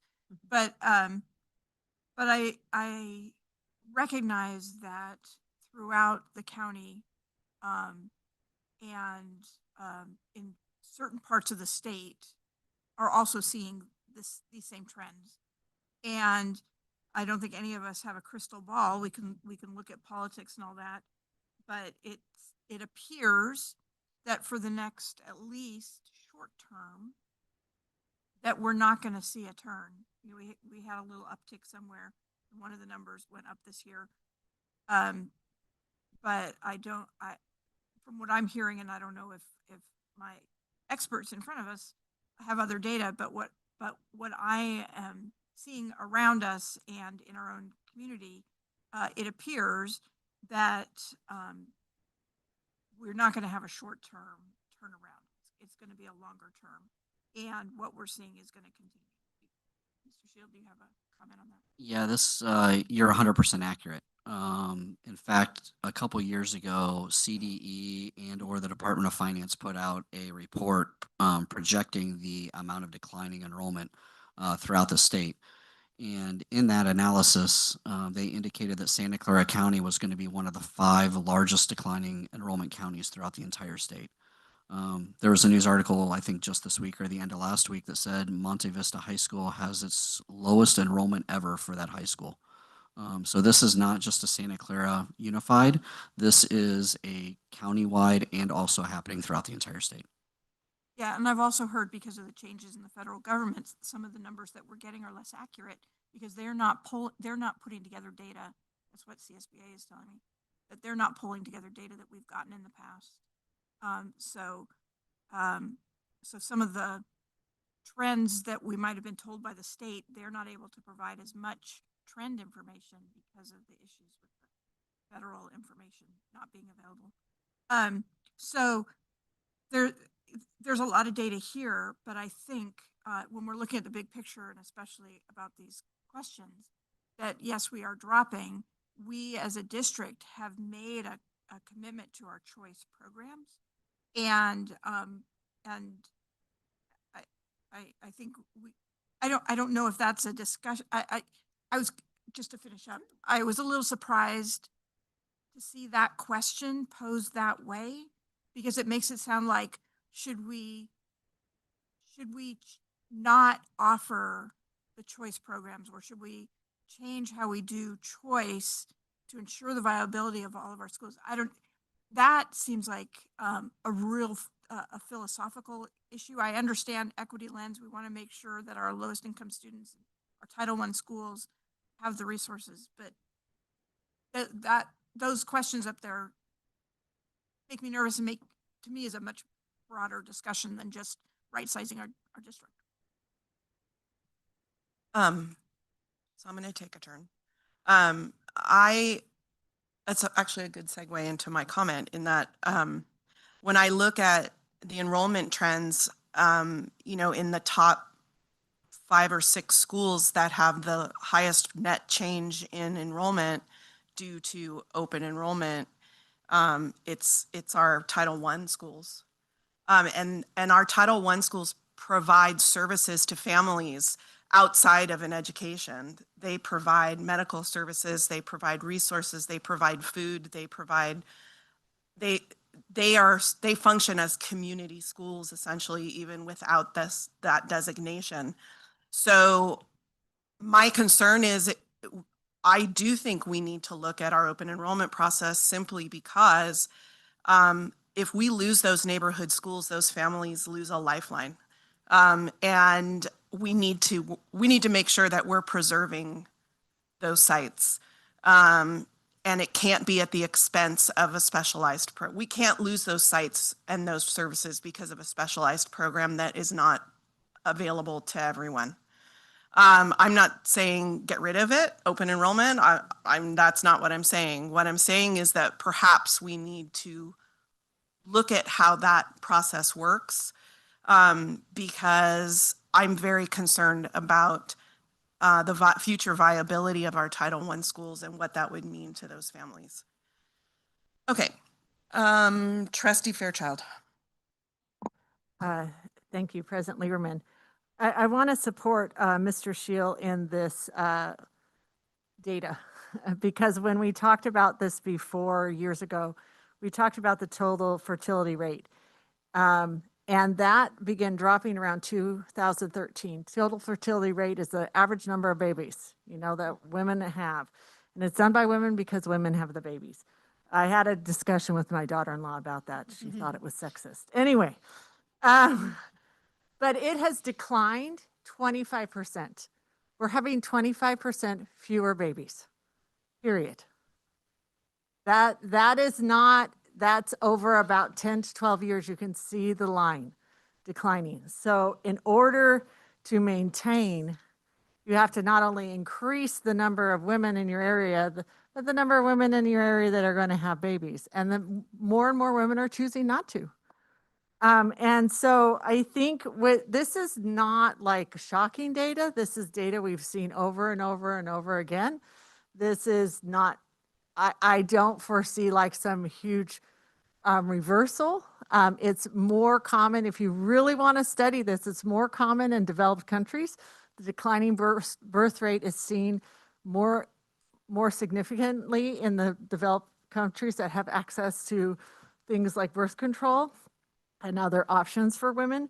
And so I think, while the numbers may not be accurate to the one, they are pretty darn close. And I want us to respect the numbers. That being said, I also know that we do have some schools, and I understand that we, in Santa Clara, our choice schools are very sacred to us, and we get a lot of we get accolades from some of our choice schools. Can I finish? Finish. But I learned a little bit about our choice schools when I was when I had my daughters, And that was in preschool when they were in preschool, and we'd be talking, and specifically over and over and over again, I heard mothers say, I'm going to try to get into this school, and if I don't, I'm moving to this district, a different district than ours. And it was surprising to me that a family move would follow not getting into the right kindergarten. But I do know that that is how some of our schools are viewed. I also know that we increased in recent years the capacity of one of our choice schools, where we added another class per grade. And so I do think these are things we have to consider, especially when we know that our neighborhood schools are suffering, that they are seeing the more significant in the decline in enrollment because people are open enrolling out of those school sites. Mr. Shield? Yeah, I agree with you, and also to Trustee Muirhead's point earlier, and that this is not a short-term issue. It's potentially a long-term issue, and it's one that until you start seeing some turning around in some of the data, it will have a compounding impact. This is a point that I forgot to make earlier, and that is, let's say hypothetically next year's kindergarten class is 900 students. Fast forward 6 years until that class is in 6th grade. If we follow the same trajectory of a 20% decline, then that means that 6th grade class is 780 kids spread across 4 middle schools. And then you have another small decline until 8th grade, get a little bit of 4% bump. You might be looking at a freshman class of 800. And we're used to freshman classes district-wide of 12, 13, 1,400 students. So this is not just a blip. This is something that has a year-over-year impact throughout the entire organization as we move forward. Trustee Canova? In being here for such a long time, school districts, it's on. I had to bring it closer, sorry.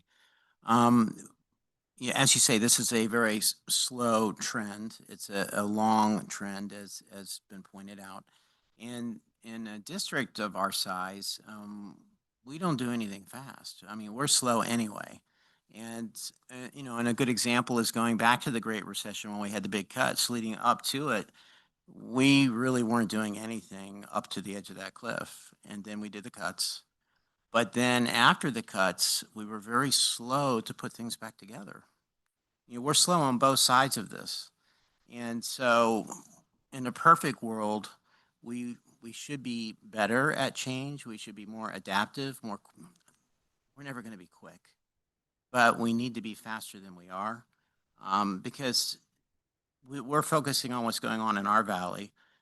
The affordability issue for families, the birth rate that's been mentioned, what's going on in high tech, we have to throw into it. And we try not to be political on the federal level, but these are very volatile times in our country. This is a very volatile time. We don't know what to expect over the next several years. And so we don't want to damage ourselves because the future could swing back and be bright again. And just like coming off the Great Recession, we want to put things back together. That's the whole point. That's the whole issue. That's what always bothers me about budgets in education. In education, you need to look at the long view. You need to benefit the kids. And sometimes budgets put you in this position where you cut and destroy things that you built for years that are really producing good results for kids. And that's what makes it so difficult. It makes it really hard. Trustee Watanabe? Thank you, President Lieberman. Many of Trustee Rotterman will know where I'm going with this. We need another Rivermark in Santa Clara. If anybody, some of the board member or the cabinet will remember when John Calajan opened and in Rivermark, there was an explosion. They thought Rivermark was going to be a double income, no kids families or seniors, and it ended up being quite the opposite. And Calajan exploded within 1 year. And So anyway, so that's why I say we need another river mark. But at the same time too, you know, if the school district is being impacted, you know, the city is being impacted as well. And I know that, you know, we have a school city liaison committee, but what are we doing to work with the city to see how we can work together to make our city and our school district more family oriented, because we do work hand in hand, and the impact of our schools here does impact the viability of the city, the sustainability of the city too, as well as the school district. So I'm just throwing that out there as something to consider as we work together on this right sizing issue. Thank you. Trustee Rotterman? Yeah, and so I know I'm kind of covering the same territory twice. I don't have any lack of faith in our short-term ability to project. And one of the things I said, I think the data here is very good, and there's tremendous work, and I'm not criticizing that. A few little points I have an issue with how we're dealing with Scott Lane, but other than that, but the trouble is, it's not just birth rate that controls the students. We have immigration on whatever the reverse of that is from our area. So if there's suddenly a boom in the tech sector, all kinds of people move in. They move in with H-1B visas. They move in with a lot of different ways, and they're not based on our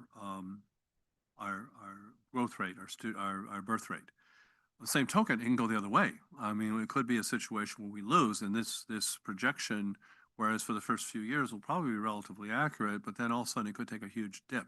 And I've actually watched some of that happen with the school district over the years, where we've gone, suddenly we're growing and we're wondering where we're going to get enough schools to put people. Next thing you know, we're dipping and we're in a decline. So the point of what I was trying to say was, whatever we do, and I think somebody else brought it up about our choice programs, this type of thing. Those are things we've developed over the years, become extremely popular. And in some cases, you know, I don't know that there's 100% validity in some of the popularity, but they are, and they're serving a need. They're serving a need for our people. So I want to be sure that we retain those. We'd look at it from a standpoint of, okay, an equity standpoint, how to retain those and still not have whatever's happening there. If we have a huge group that wants to go out, and we've had that before. We've had wait lists on some of ours for, like, you know, one time I think it was 800 students wanting to get into one of our schools. So the other thing is our reputation has been increasing consistently, and therefore you're seeing people, we talked about the people that said, well, if I can't get in, I'm going to move to a new district.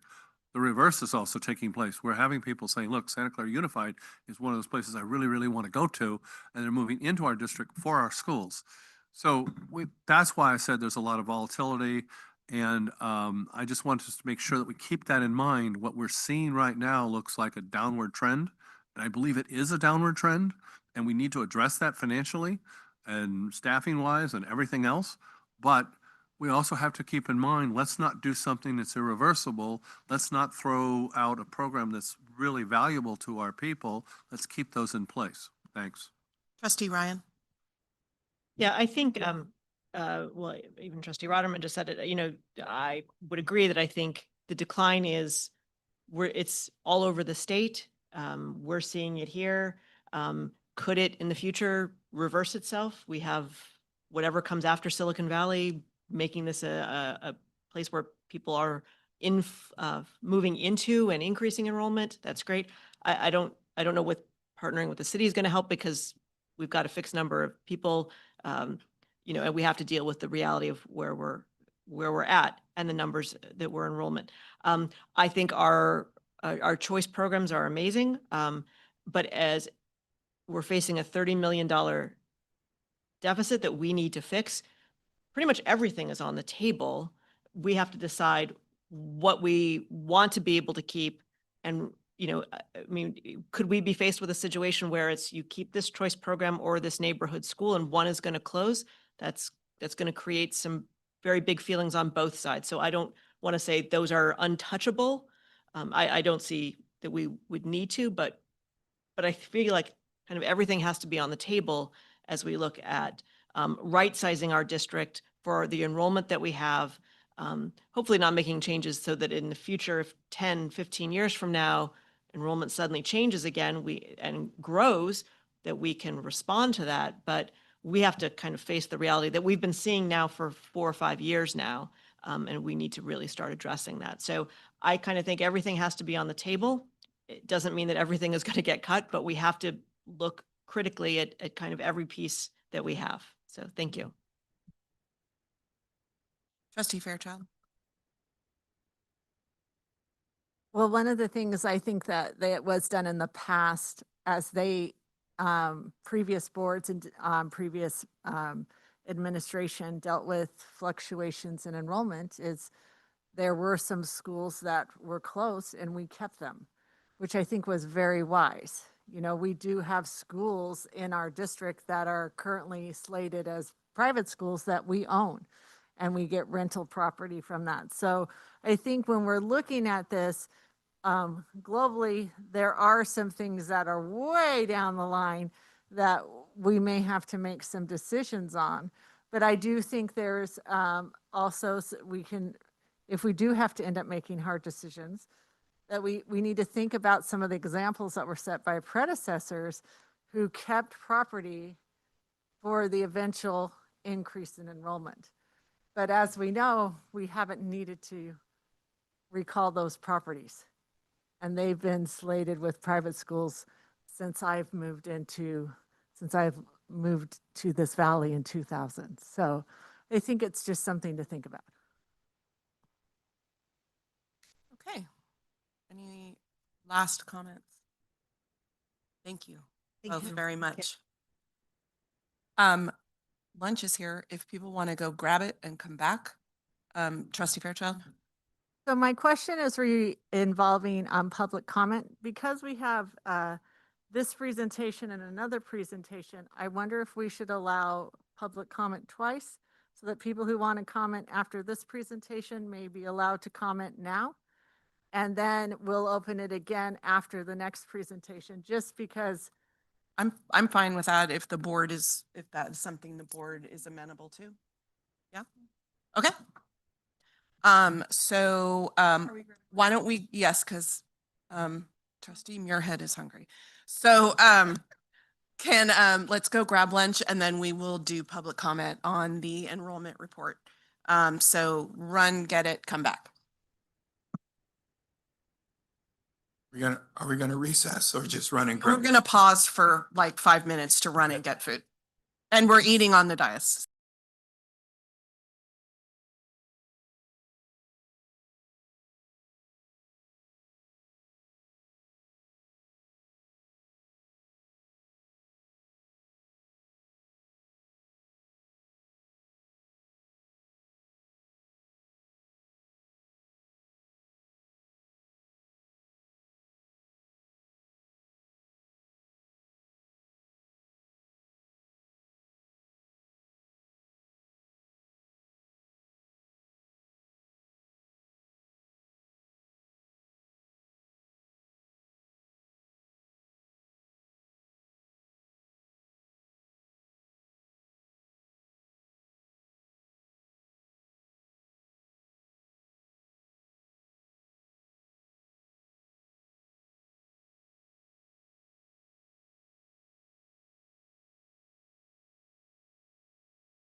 Okay, the board is returning from our brief recess.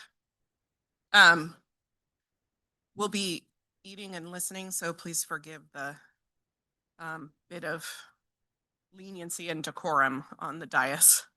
At this time, we will take public comment on the first report that we saw. And we will open up public comment with Ms. Wysocki. Everyone will have 2 minutes.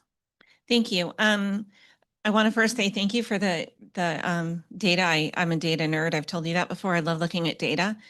But I want to, first of all, welcome to Hard Choices. Welcome to Hard Conversations. This is only the first step, I would say. And I would also say that 2 things. Number one, when we're talking about equity, I think it's important that we recognize that when teachers talk about equity, we're talking about children. And those numbers for our neighborhood schools represent children. And when you're talking about combination classes, that they happen some places in our district and they don't happen other places in our district, I would say that is a true equity issue because combo classes, they are not the same as straight classes. And when you have combo classes year after year after year, we have data to show what that does to students' growth. So that last bullet point on the consideration about equity is something that's really near and dear to my heart. That we talk a lot in this district about equity. I'm not so sure that we're really great at doing equity. And when we are talking about these hard choices, we're going to have to do equity. And Trustee Ryan is right. Every side is going to be uncomfortable with this conversation. Welcome to the hard conversations. Thank you. Do we have any other public comment from anyone in the room on the enrollment report? Okay. Is there anyone on the Zoom? Okay, thank you, Mr. Rico. Okay, so we'll close public comment on that report. And we can move to the next section of the presentation. Mr. Shield.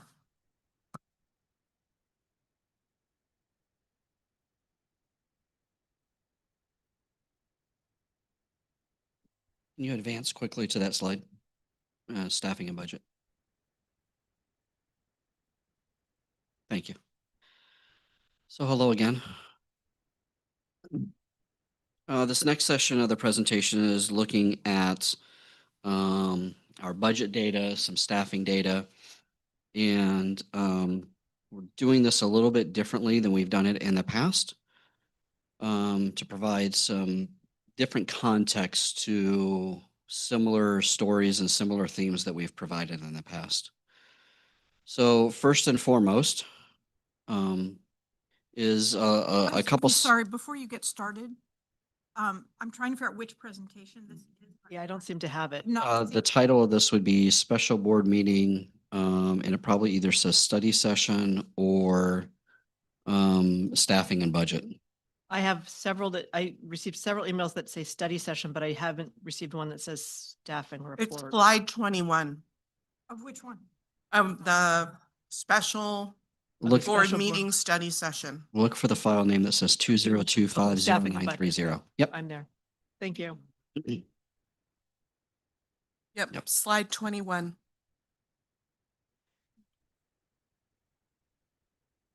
So normally when I'm giving presentations about budget and or staffing, we talk about it in terms of dollars and the cost of that. And we certainly can make some preliminary conclusions based upon or inferences based upon the number or the dollar amount. But sometimes it also helps to examine it when talking about staffing is to examine that in the number of personnel that we have. And in education, we refer to that as our full-time equivalents or FTEs.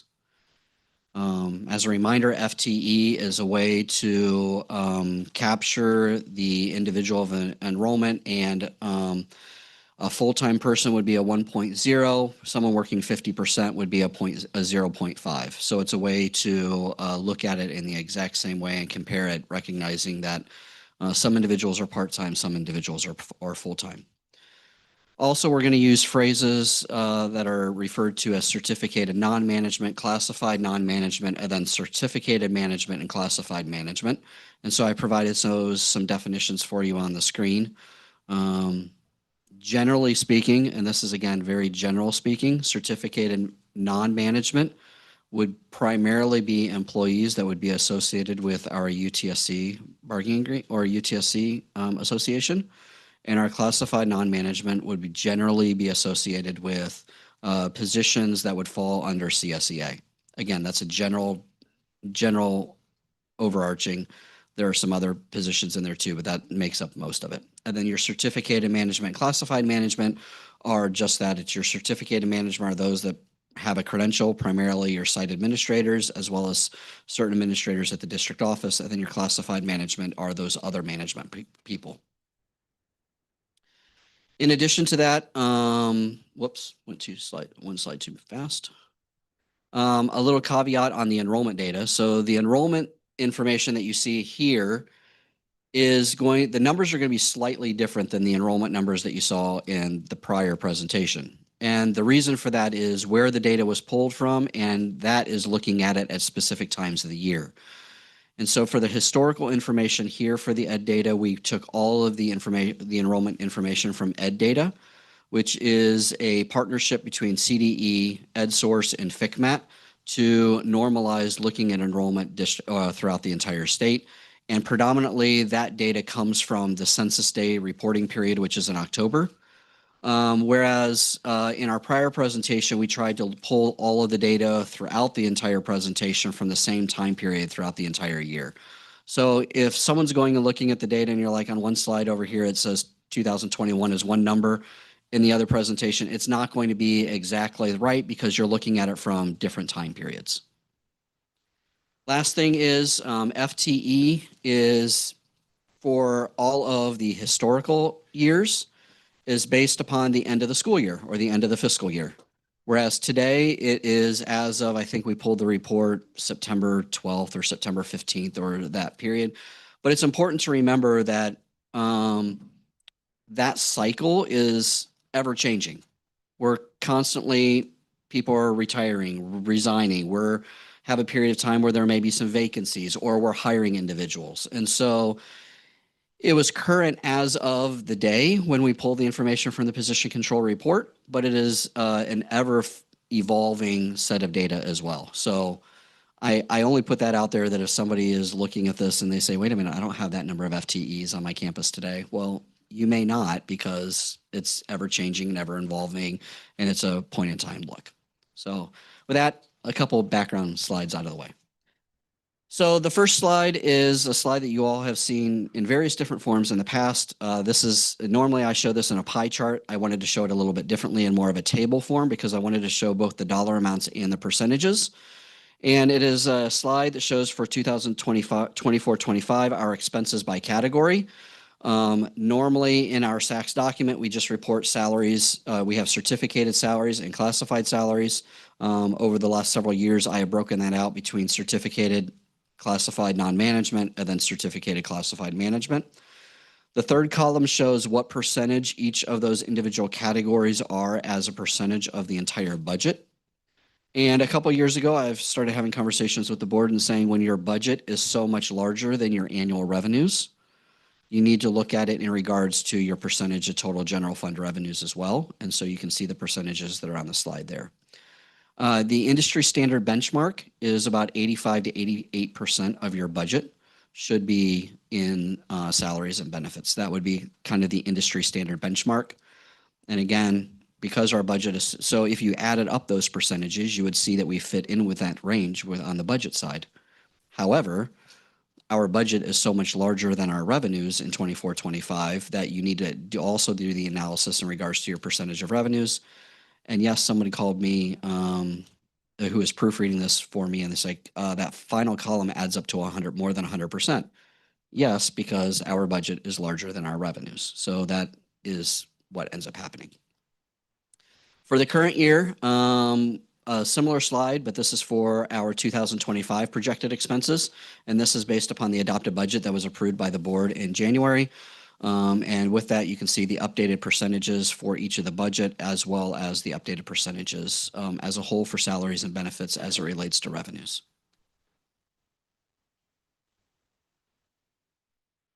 This slide compares our FTEs, and so there's a lot of numbers on here, and so I will go slowly.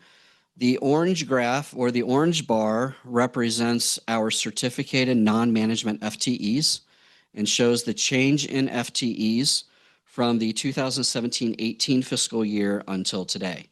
And so in 2017-18, there were approximately 949 FTEs, and today there is about 1,057. The blue or turquoise bar represents our classified non-management. In 17-18, we had 633 FTEs, and today we have about 1,016.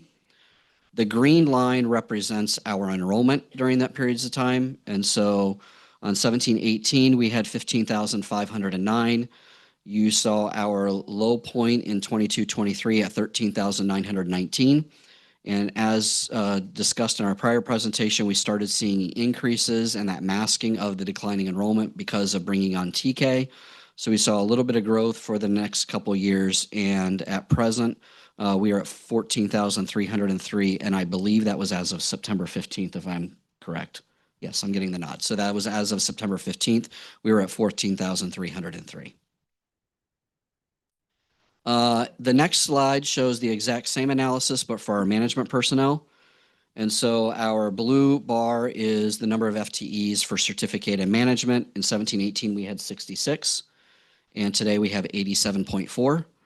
And for our classified management, in 2017-18, we had 30, and today we have 32. And then the purple line is the same line graph that you've seen on the prior slide. The next slide is the previous two slides all put together onto one graph.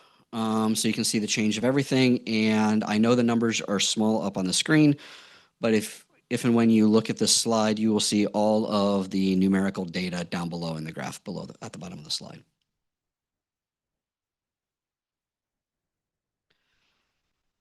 In short, if I were to summarize all of that data into one slide, you would get to this slide that would show that in the last row, our total enrollment during this period of time has declined by 7% from 17-18 to present. And you can see the annual changes each year, but a total cumulative change during that period of time of 7.2%.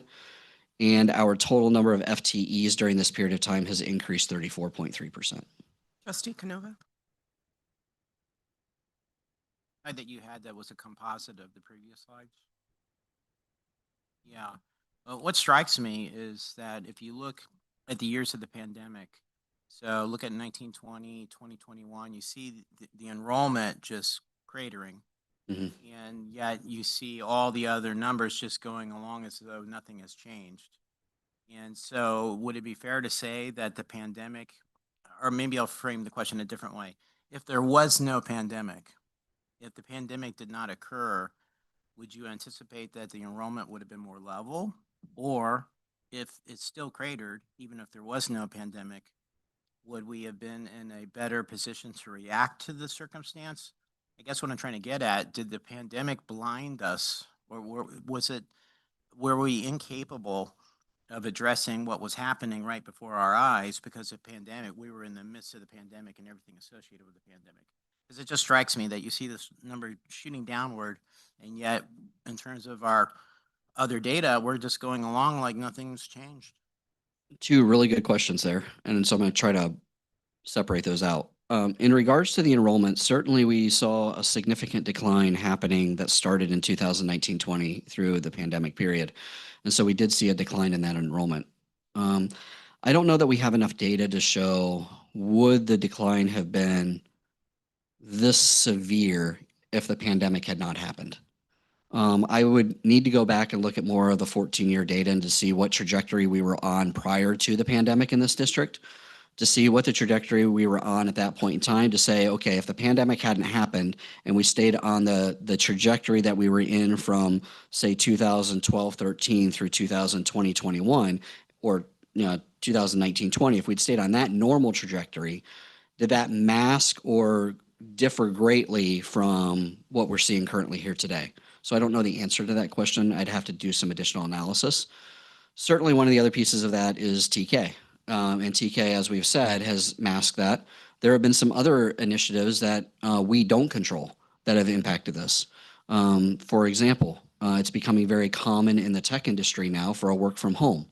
And so in that work from home environment that, again, started during the pandemic period of time, we have many people who are working in the tech industry, but they don't live here anymore.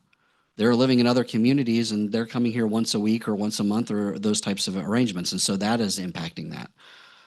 So that would be, I don't know that I can say definitively that would there's what the causal relation is on that.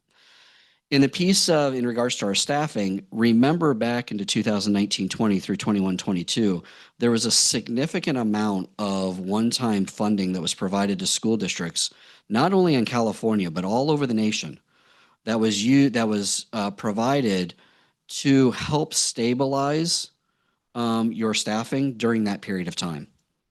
And so to your question is, did that have an impact? I would say in most districts it probably did, because you would have used those one-time dollars to offset the lack of funding that you were receiving in other areas. And you had that one-time funding, so you were doing that to go ahead and, offset some of those other gaps that you had in other places. So I would say in some ways, yeah, there would be some protection there as the result of that state and federal funding that was received for those one-time purposes to offset the impacts of the pandemic. Trustee Muirhead. Well, you actually just answered most of my question. But I was kind of wondering if you had a future slide, because we made purposeful decisions about how to spend that extra COVID money that came in, a lot of it around hiring, knowing that it was a short-term source of money. Do you have a slide later on that talks about that in particular? I do not, but I can answer the question. We have one remaining amount of funding that is remaining from that pandemic-related one-time funding. It is primarily earmarked for professional development, and so many of the professional development that we will be doing this year is being paid for using that funding, and it has a spending deadline of June 30th, 2026. So by the end of this fiscal year, all of it will be gone. So that, although an interesting answer, that wasn't the question that I was trying to get to, which is more, how much of this hiring increase over the last few years was paid for with COVID money? That I don't have, and that's not part of this evening's presentation. But I don't have it. I don't have it for you this evening. Money's we've had and it's going away. So We did, and remember a couple years ago, we did some budgetary adjustments as well to make some adjustments in regards to the loss of that funding as well. Trustee If Ryan. they come back later. I Yeah, was trying to so clarify. I would just like to ask if we, just like we did last time, if we could keep it to like a clarifying question, like I don't know what the green means, and then save like the more Yeah. substantive questions for the end, because like you were asking if there's something later, well, let's wait till we see, till the end for those more, because I have some questions very similar Yeah, to that, yeah, but so- I'd like to wait. Question I need to write down. We'll write it down, and then if he answers it, then you can cross it Yeah, out. So I just had one quick question about that slide, actually. What is the scale? Because you've only got two scales on there. What's the scale for enrollment? The scale of the enrollment, 7% change. This looks like 50%. yeah, the scale of the enrollment is actually on the right side. So the vertical line numbers that you see on the right-hand side. Okay, so you're starting at 13, so you got a very narrow scale. Yes. Because I think it distorts the perception there a little bit. If that was a 0 to 15,000 scale, this would be it would only be a 7% change, which wouldn't make a huge difference. Yeah, so if you look at the vertical numbers are on the left, that is your scaling for the bars. If you look on the right-hand side that starts at 13,000 and finishes at the top at 16,000, that is your scaling for enrollment. Thanks. Trustee Fairchild. This is just a little background information, and this is more background information. This is something I've shared with Mr. Shield. It's a chart I received from Eric Dill. And that is, if you go back even further to 2013, 2014, total management was 63, classified was 420, and certificated was 782.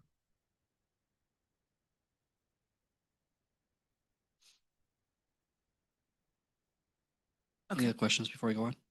You can continue. So this next slide is FTE allocation for all elementaries. And it's, so you have your elementaries in the first column. Calajon is not there. I ran out of room. So it's Calajon will show up on the next slide. But this is all of our standalone elementaries, 2017-18 through 2025-26 today. This is all FTEs that are allocated to each individual school. So this does include like your nutrition services employees. It would include your custodians. Anybody who has a site location code for each of these schools are included in here. One way to look at this would be to look at the bottom row, where you can see in 17-18 we were at 659, and by currently this year we're about 797.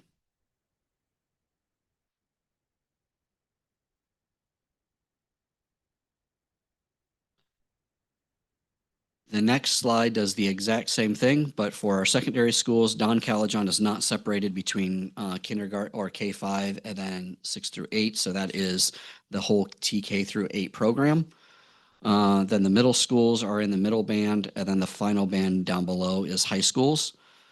I did not include Wilson because Wilson has both an adult education component as well as the independent study program. And so I left that out. And then also community day is not included just because of the uniqueness of that school. But all of the other schools are included on here.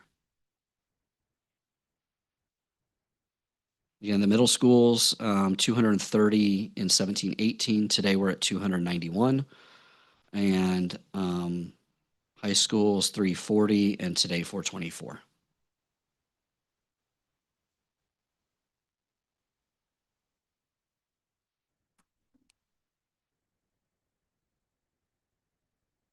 Yes. Do we have this data with special education numbers, staffing separated out? Just a moment. Yes and no, and I'll explain that. So that leads into the next slides. If these are the school allocation FTEs, looking at it at the department level. So this slide shows the superintendent's office, public information officer, and our human resources department, again, during the same time period, 17-18 through 25-26. And next slide is business services. Each of the individual departments under business services. Fiscal services includes not only our accounting staff, but also our purchasing, payroll, warehouse, and I think there's something else in there too that is slipping off my mind. Maintenance and operations are not our custodians. Maintenance and operations would include all of our grounds and facilities employees. Nutrition services includes those individuals that are not allocated to a direct school site, or they serve multiple sites in the course of their operations. And the rest of them are pretty self-explanatory. Bond and FDP share the same location code, so they're combined together.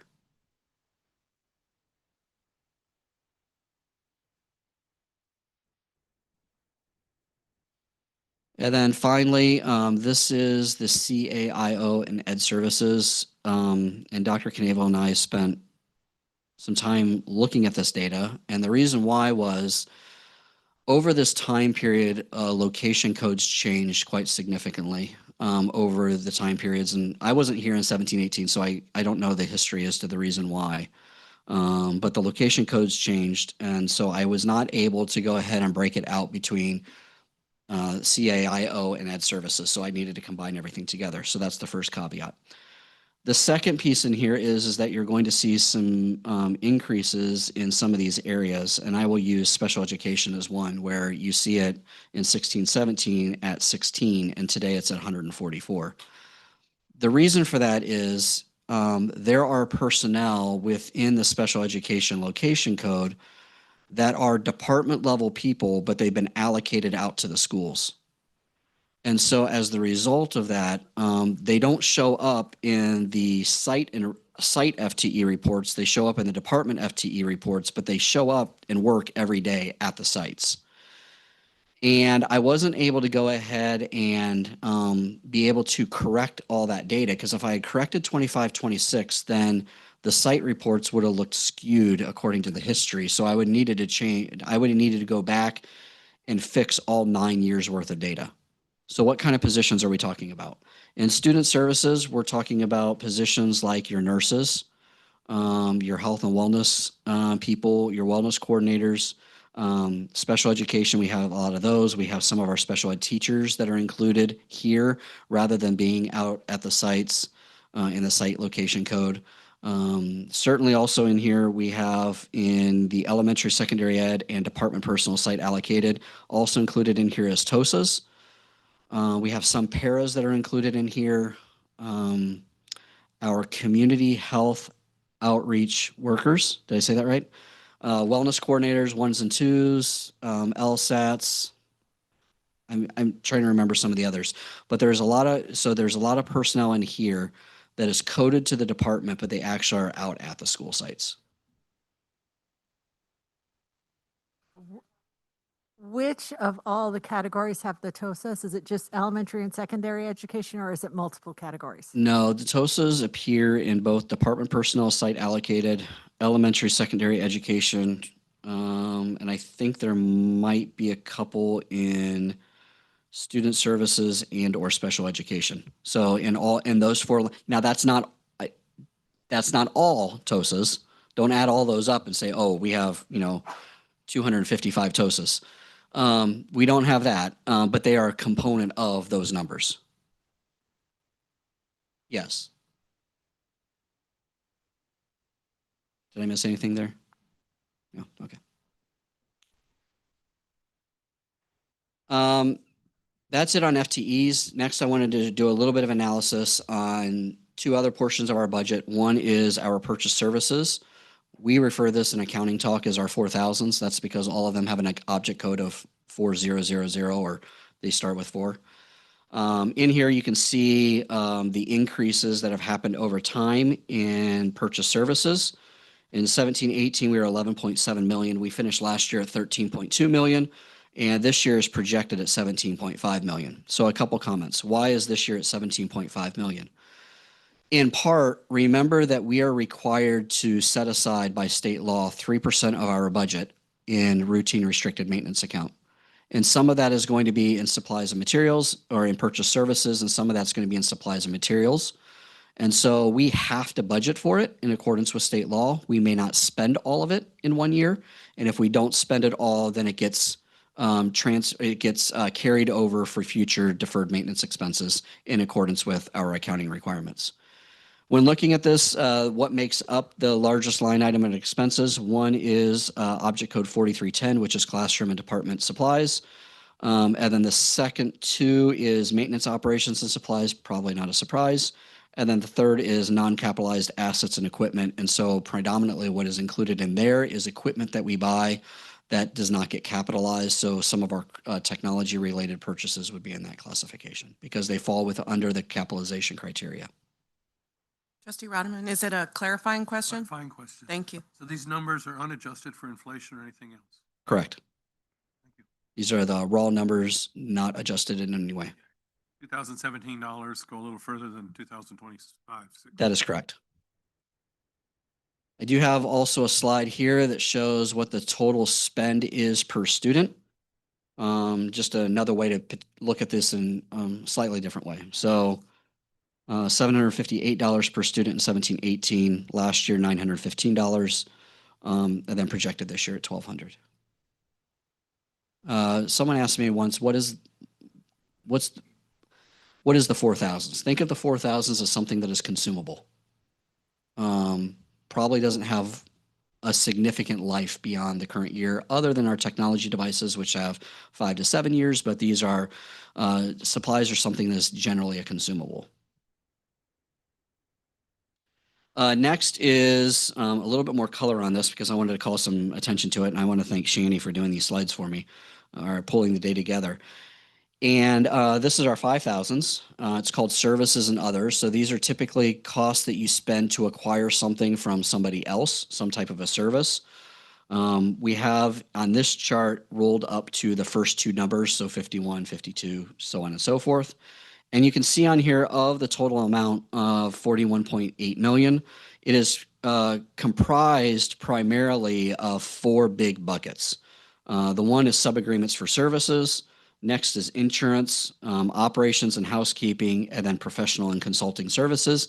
So I have a little bit more information on each one of those four line items.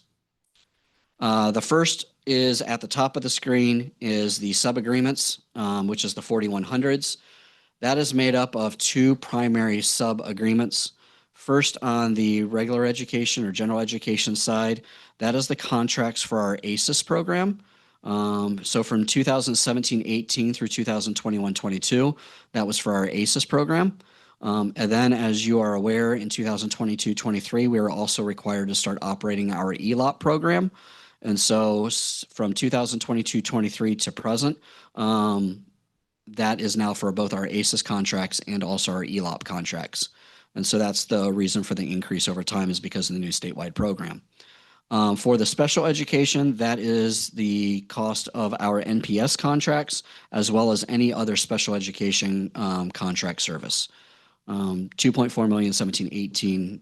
Last year, we finished at 5.8, and this year we're projected at 6.2.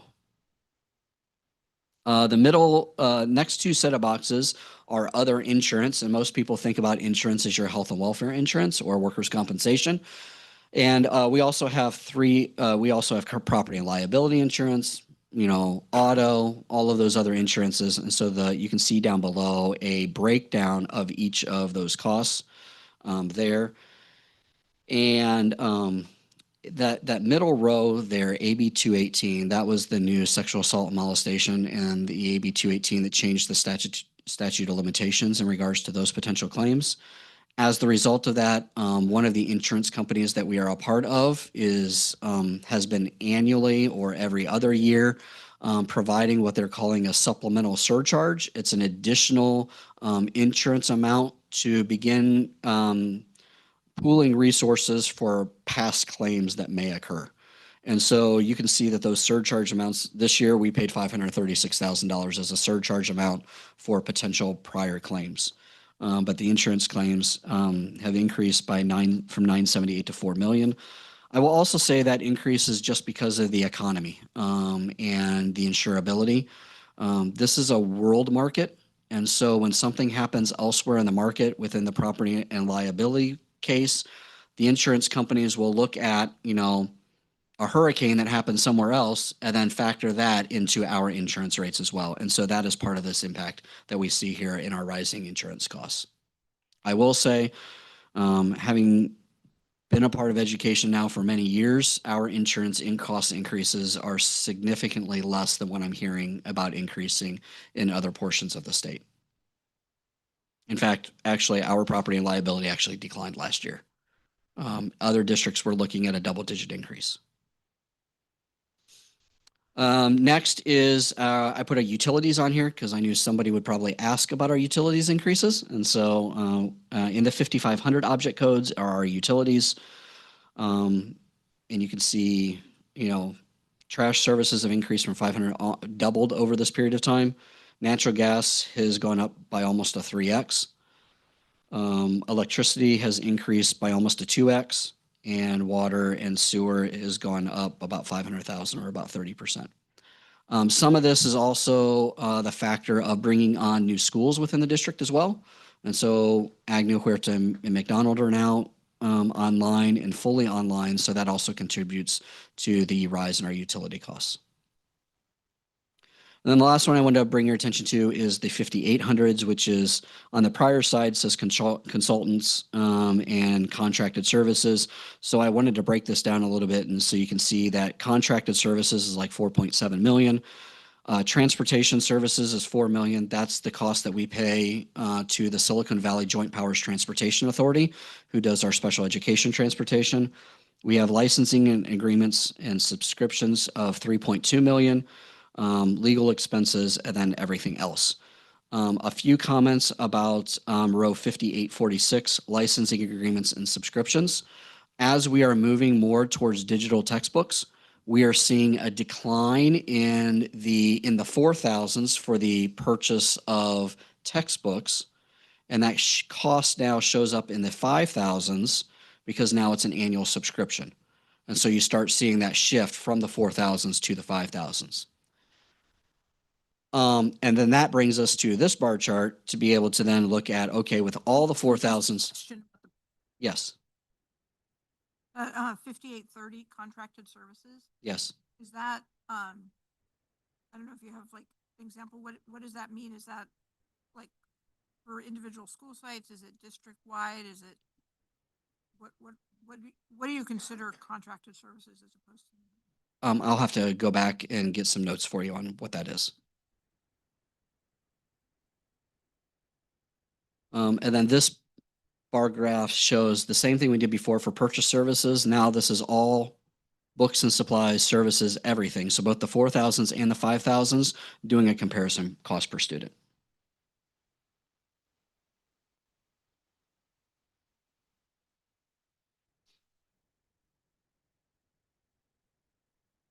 Fairchild. Are the digital licenses more than the paper copies?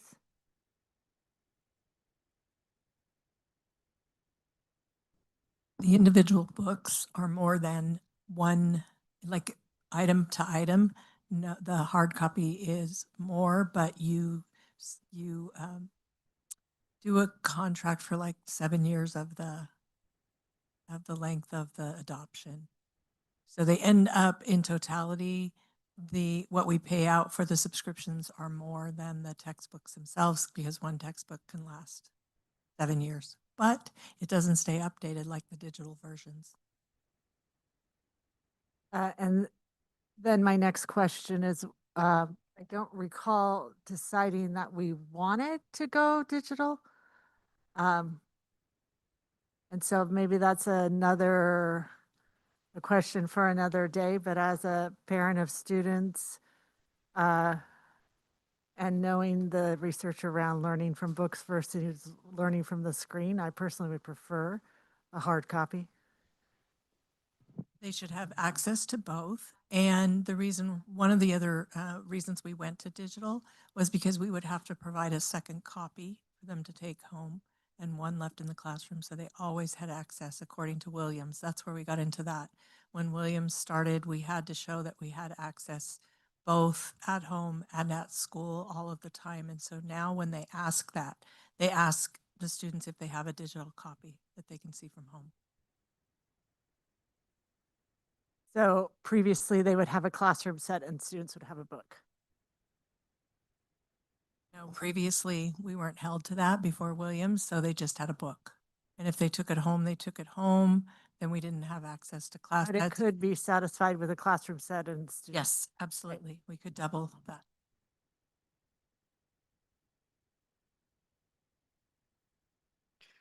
The next slide is a slide that you saw in my budget presentation, which the blue bar is the either actual or projected revenues for each year, and the green bar representing actual or projected expenses.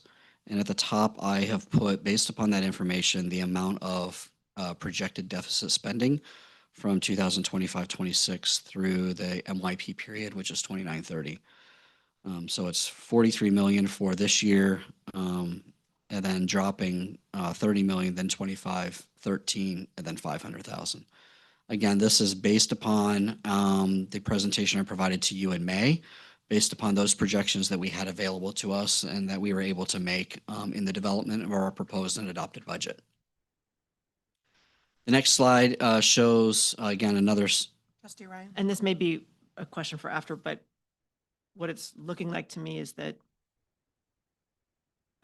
how we're closing the gap is by expenses, revenues going up, because it looks like expenses are projected to go up every year. So am I just reading that right? You're correct. And we can talk about that Yeah. reason behind it later. Okay. Yeah, thank you. so in one here, obviously, and as we shared, or as I discussed in my September presentation, the bulk of our revenues and our resources come from our local property taxes. And so this assumes a 5% growth in our secured property taxes throughout this period. We'll have to continue to monitor that. And as I shared in our last presentation, we're about halfway there for the current year. Historically, we've seen much larger increases, north of 7%. We haven't seen that in a couple of years, and there is some concern about whether we'll hit 7% this year, which is why we're currently projecting at 5%. Okay, thanks. The next slide shows that if this were to come to fruition, that this would be the cumulative impact on our financial reserves. In 21-22, we finished the year with a 54% reserve, and based upon this, by the end of 29-30, we would have a 10% financial reserve. And this again is assuming all of these 5 years, the entire MYP comes to fruition. We recognize that, as I said in my last presentation, what's a lot of my colleagues would say in another district, it's based upon assumptions, and it's approximately right and exactly wrong 100% of the time. But it is reasonably close based upon the information that we have available right now. Fairchild? This estimate does not include any raises.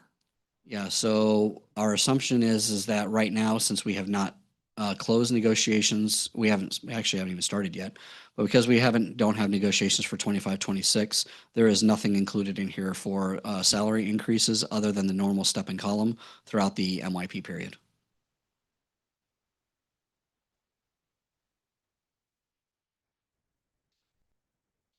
Next is just the 3 slides that you saw previously, information from the County Office of Education in doing their review of them doing their financial oversight and review of our financial situation. In there, they did have a concern that they stated regarding us relying on our one-time resources and that not being sustainable for the long term. And in addition, they are aware that we are using this year as a year of study and right sizing. And they indicated that if they did not see sufficient progress, then they may require us to develop a formal fiscal stabilization plan as a contingency or as a requirement to approving our 26-27 adopted budget. Trustee Canova? Just with respect, thank you. The formal fiscal stabilization plan that the county in this particular statement would implement if we didn't get to addressing this, how does that differ from us taking care of business now? In other words, if it seems like they're holding that out there like some sort of a rod or something, saying you better get your house in order or we're going to do this to you, this fiscal stabilization. What do they do in a fiscal stabilization? Why is it this threat? Yeah, so the fiscal stabilization plan is a little bit like the process that we're doing right now, but it has to be board approved and submitted with your first interim report and the board saying this is what we're going to do. And then the county holds you to it. So it is what we are doing now in our right sizing with requirements behind it of what you have to do. So it has more behind it. More behind it. More behind it than just us simply saying we're going to do this. Mm-hmm. Yeah. If we go that route, they're saying you're going to. Yes. Last thing is in prior presentations, the board has asked for some ROI related data. And so in speaking with Dr. Wright, we discussed the following 3 slides. The first slide is the blue line represents our total FTE that we've had during this time period. And the orange and green bars that are stacked on top of each other, these are our percentage of students that meet or exceed the CASP ELA in each of these individual years. I have a similar slide for the next one that does the same thing, but it's for math.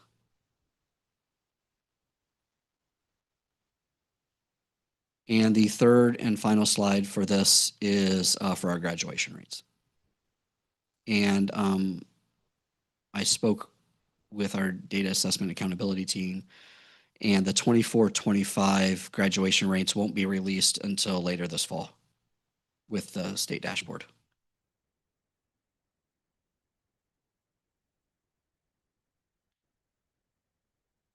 And I think with that, oh no. So this is just the final slide here, just as a reminder, and I'm turning it over to now Dr. Wright.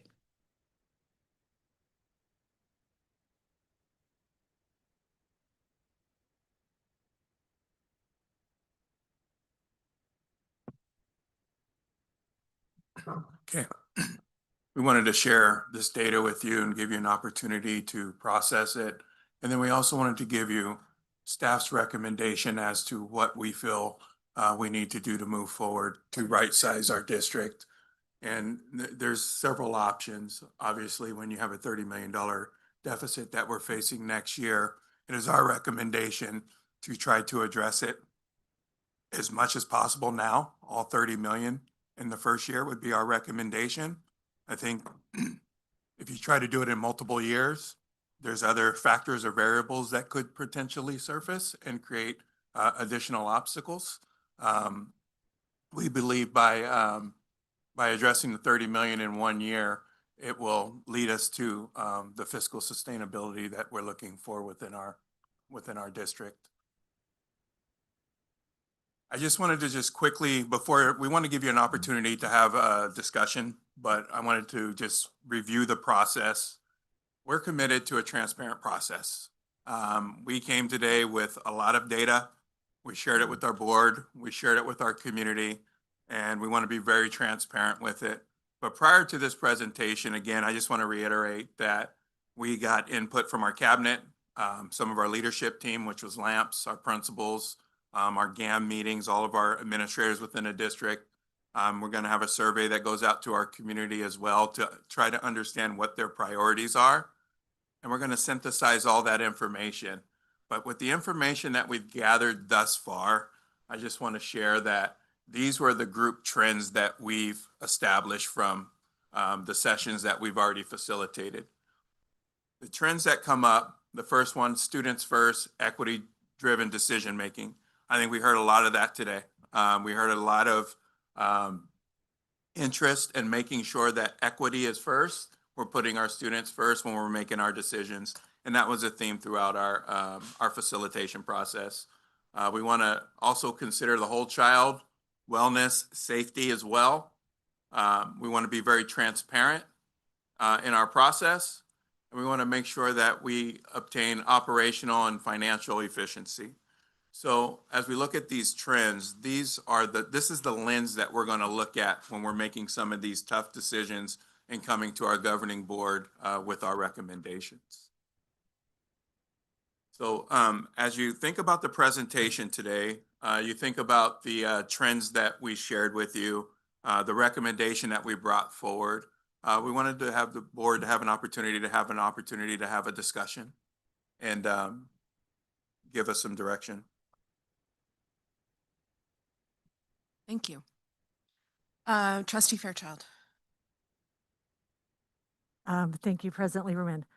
One of the things that I've been thinking about is how we can make our schools that are smaller more viable.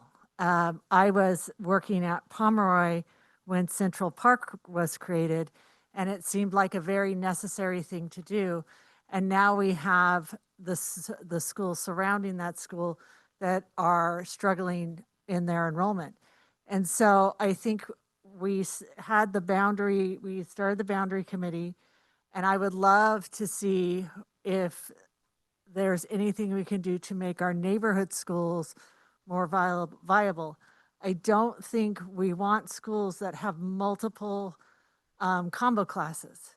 And if we can create schools that have the ability to have straight classrooms as far as a straight grade level, I think that is the first place I would like to see us go.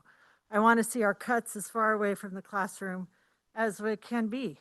Our students are taught by teachers, and it's sometimes these things around us that we think are so important don't really impact our students. So I want to make sure our cuts are as far from the classroom as possible. I also want to look at our return on investment. So we like to add and add and add things to our district and to various departments. And what we've seen today in this data presentation is we really haven't gotten a return on investment. We haven't seen an increase in our test scores. And so I really want us to look at we put in this intervention, and usually it's it's a variety of things. Did we see a change? And if not, maybe that's the wrong intervention.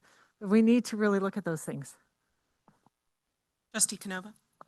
And of course, we're really early in this process, but I think the ROI is really a key thing to think about because, we say, yes, we want to keep it away from the classroom, and we do. And we want to be equitable in our decision-making.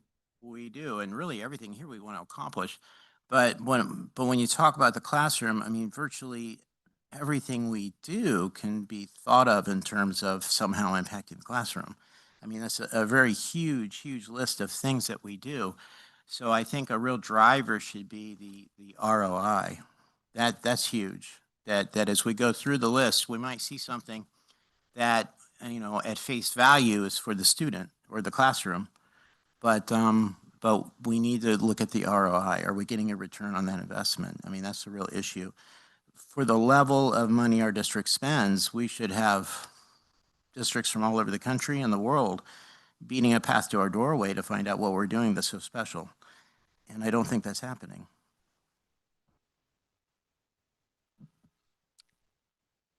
Trustee Rotterman? So, obviously, I think there's some difficult choices that are going to have to be made. We take a look at some of the scores in here. So one of the ones that jumped out at me was we looked at our middle and high school FTEs, and they've effectively stayed, actually they've slightly grown since we've opened up Huerta and Kathleen McDonald. And so those schools added a significant number of additional FTEs, and they took a significant number of students from those two other schools. So you would expect both of those schools to have a decrease in FTEs corresponding to the reduced load of students that they're having to educate. And we're seeing the opposite. So I think some of that is just a matter of taking a look at where we're putting our resources and making sure that they are the return on investments there, because that seems to be, ROI seems to be our number one thing. The other thing is, I think and this is going to sound like I want to add money, I don't, but we ought to look at some of our schools that are, in terms of enrollment, underperforming. For whatever reason, they're not getting the enrollment, and take a look and see if there's something we can do there with existing resources or even reduced resources that will make them more attractive. So for instance, we put in the DLI program, we put in the arts program at Don Collegen, we've done the STEM program at Cabrillo Santa Clara. These are the kind of things that, and Central has a unique program there. So these are the kind of things that draw parents to go, and by crafting that well, we may be able to take a look at some of our open enrollment related issues and class sizes that are too small and double class, combo classes, this kind of thing. Watching that clock, that's the worst thing in the world is that clock.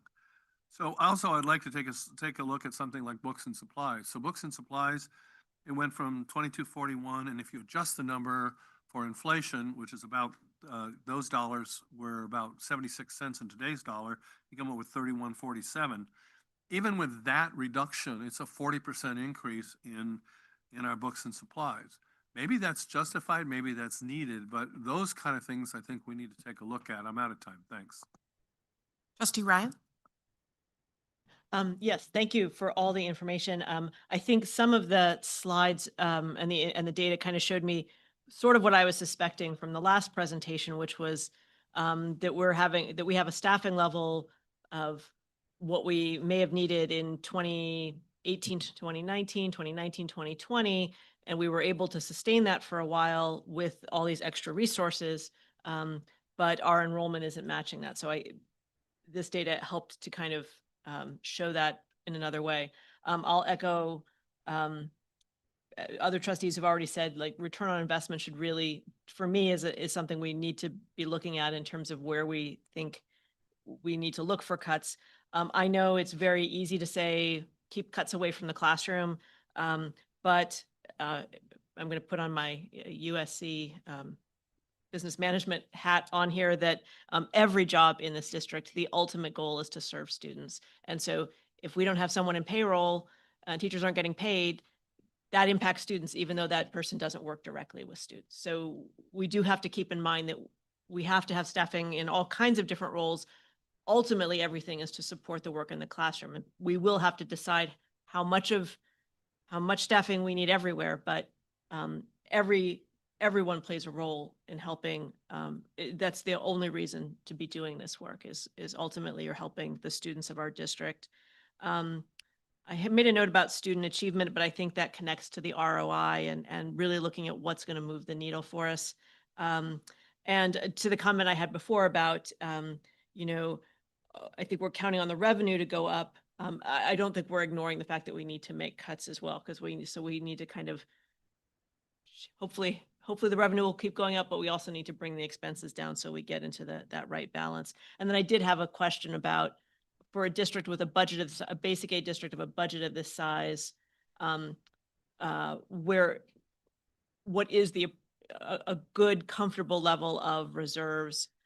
Is 10% getting too low? Because our money can fluctuate quite a bit. So I have that general question. Trustee Muirhead?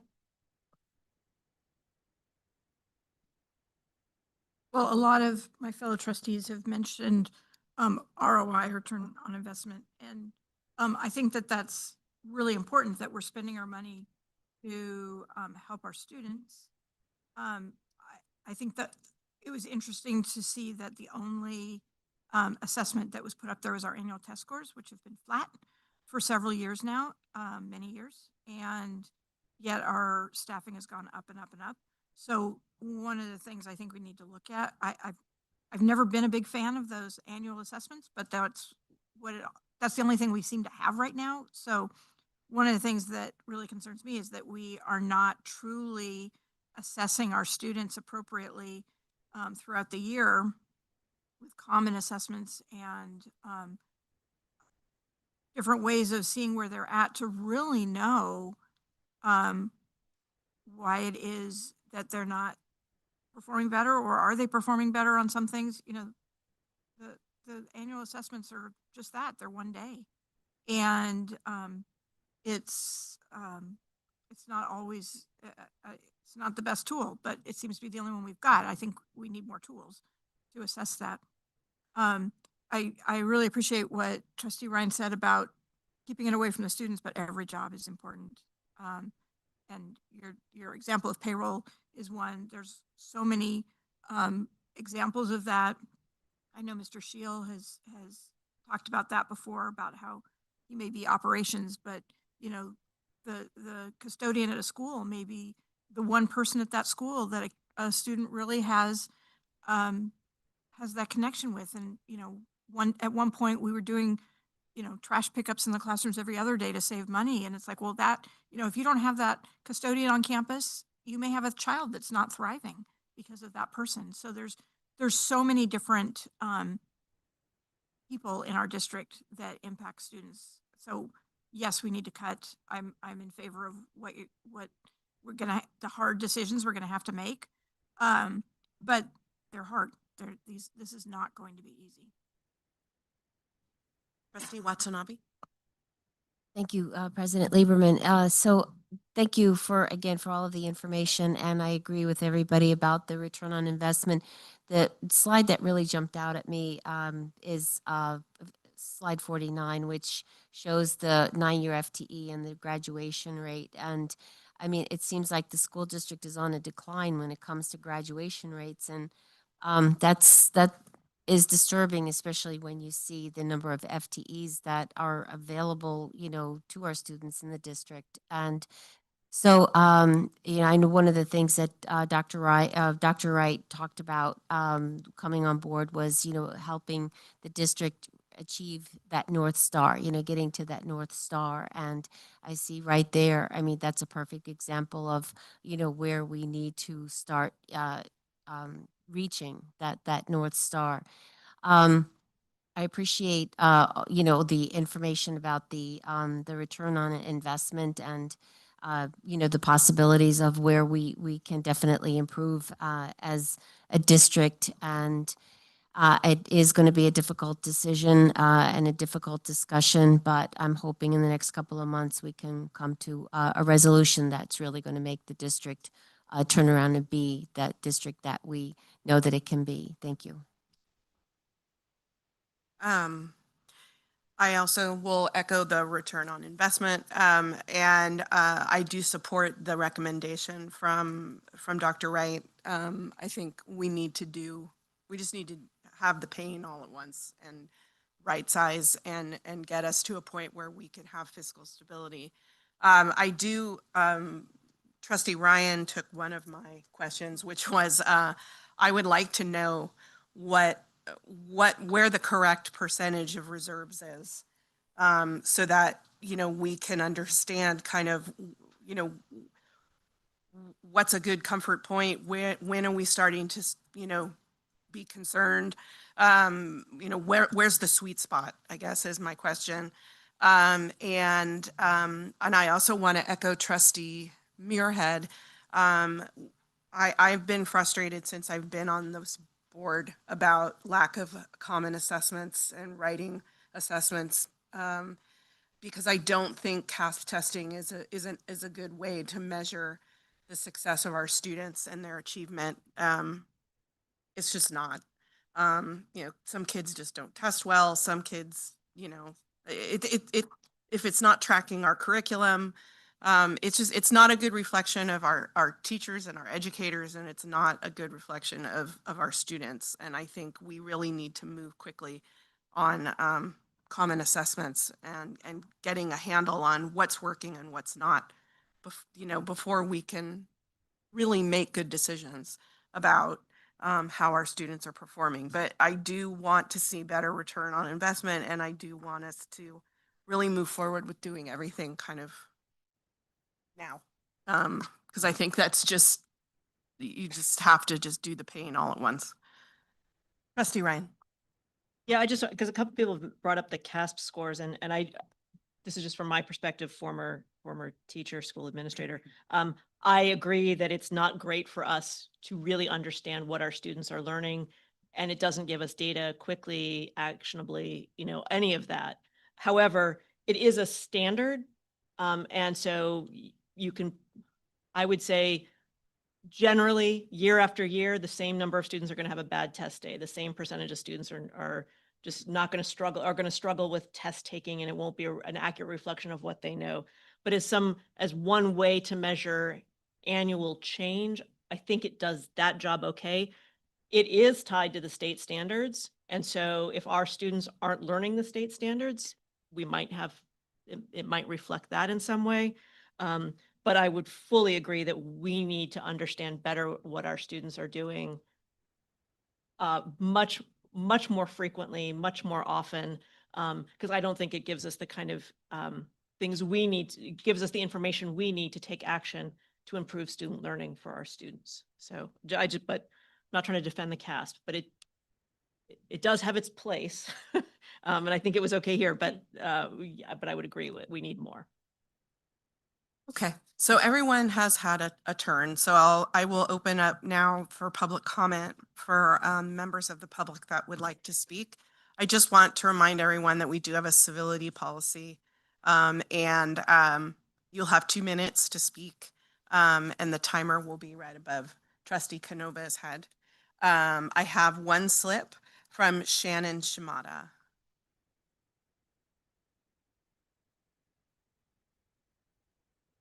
Oh, push the button. There you go. Good afternoon. My name is Shannon Shimada. I work for the district. I also live in Santa Clara, and I attended Santa Clara as well. I'm here because I wanted to make a comment in regards to the FTE and enrollment graphs that were presented earlier. I do appreciate having them online so I can take a closer look. One thing I wanted to note when looking at it, because I'm a data person, I did want to point out that when looking at the graphics, it shows raw numbers, and raw numbers don't always show the full picture. When looking at numbers, especially when looking at a line graph, that when the y-axis, so the axis going up and down, does not show a 0 as the first number, it can be very deceptive. So if you look at the line graph, it makes it appear as if we dropped over half of enrollment for a lay person's term, right? And I just wanted to point that out because some people who are not data people looking at it can say, oh my God, we lost half our students. So I wanted to point that one thing out. And then looking at the numbers, right? Yes, it is going to show we have a significant less of management staff and compared to non-management staff. But when you do a ratio of the management staff and non-management staff to the percent of the budget they take up for classified non-management staff, it's about 60 staff members to 1% of the budget. Versus, we're looking at certificated management staff, you have about 18 staff members for 1% of the budget. So even though we do have a significant number as a classified staff member, I just wanted to point out, because I know we're in dire need, our budget, and I know cuts have to be made. We're in the situation that we are in, but I did want to point out, just looking at raw numbers and making cuts at the same percentage across the board is also not equitable. Thank you. Is there anyone else in the room that would like to make public comment at this time on this portion of the presentation? No. Okay, is there anyone in the Zoom? Mr. Rico.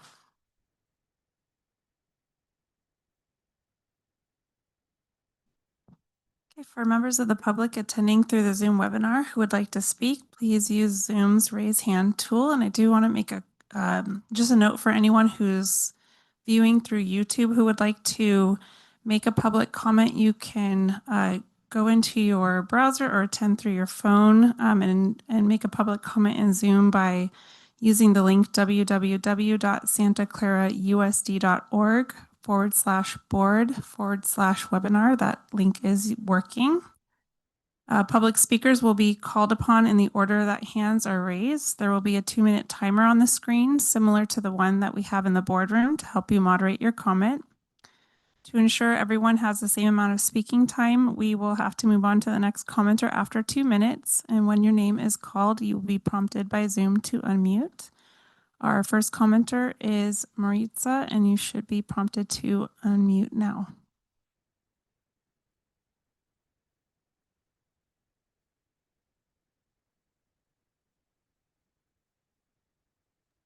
Oh, I'm sorry. I didn't have anything on this topic. It was the previous enrollment. So, and I emailed, so I'm okay with passing. Okay.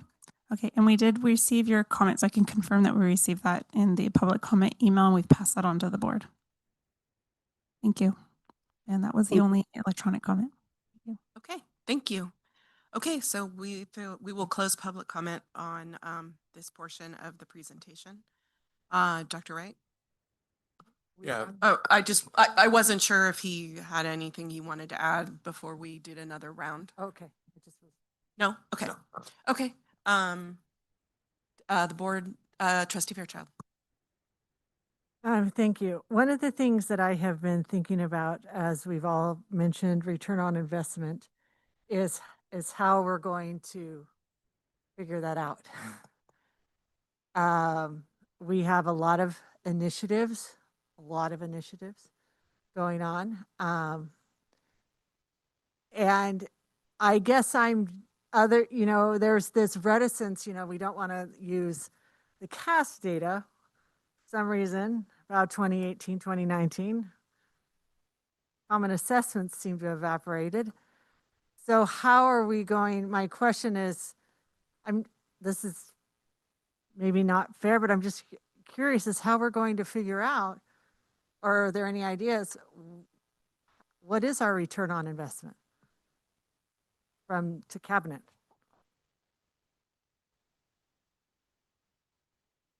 I think we're going to have to identify, it's going to be specific to the program. We're just going to have to find available data that we have. So whether it's graduation rate, CAS data, and I know that there's some hesitancy on using that alone. any common assessments that we're doing through through our elementary program. I know that we have some common assessments that we're doing. We're going to put together all the data that we possibly can and share it with the board. I know that we don't have the common assessments in place at the level that we want to, and that's definitely something that we're working on this year. But we're going to look at the program, and then we're going to do our best to put together something for the board for you. Okay, and one of the things that I've thought about, just having worked at of various elementary schools when I was an employee, and having my kids go through our system now, is in our staffing sometimes it seems like for ease, we tend to go, all elementary schools get this, and in a variety of areas. And I recognized when I was at a non-Title I school with my children that had a very significant number of ELLs, English language learners, or emergent bilinguals, whatever term you would prefer, is that even though they were not a Title I school, sometimes we dismiss their needs. Yet their emergent bilingual population was bigger than some schools' total population.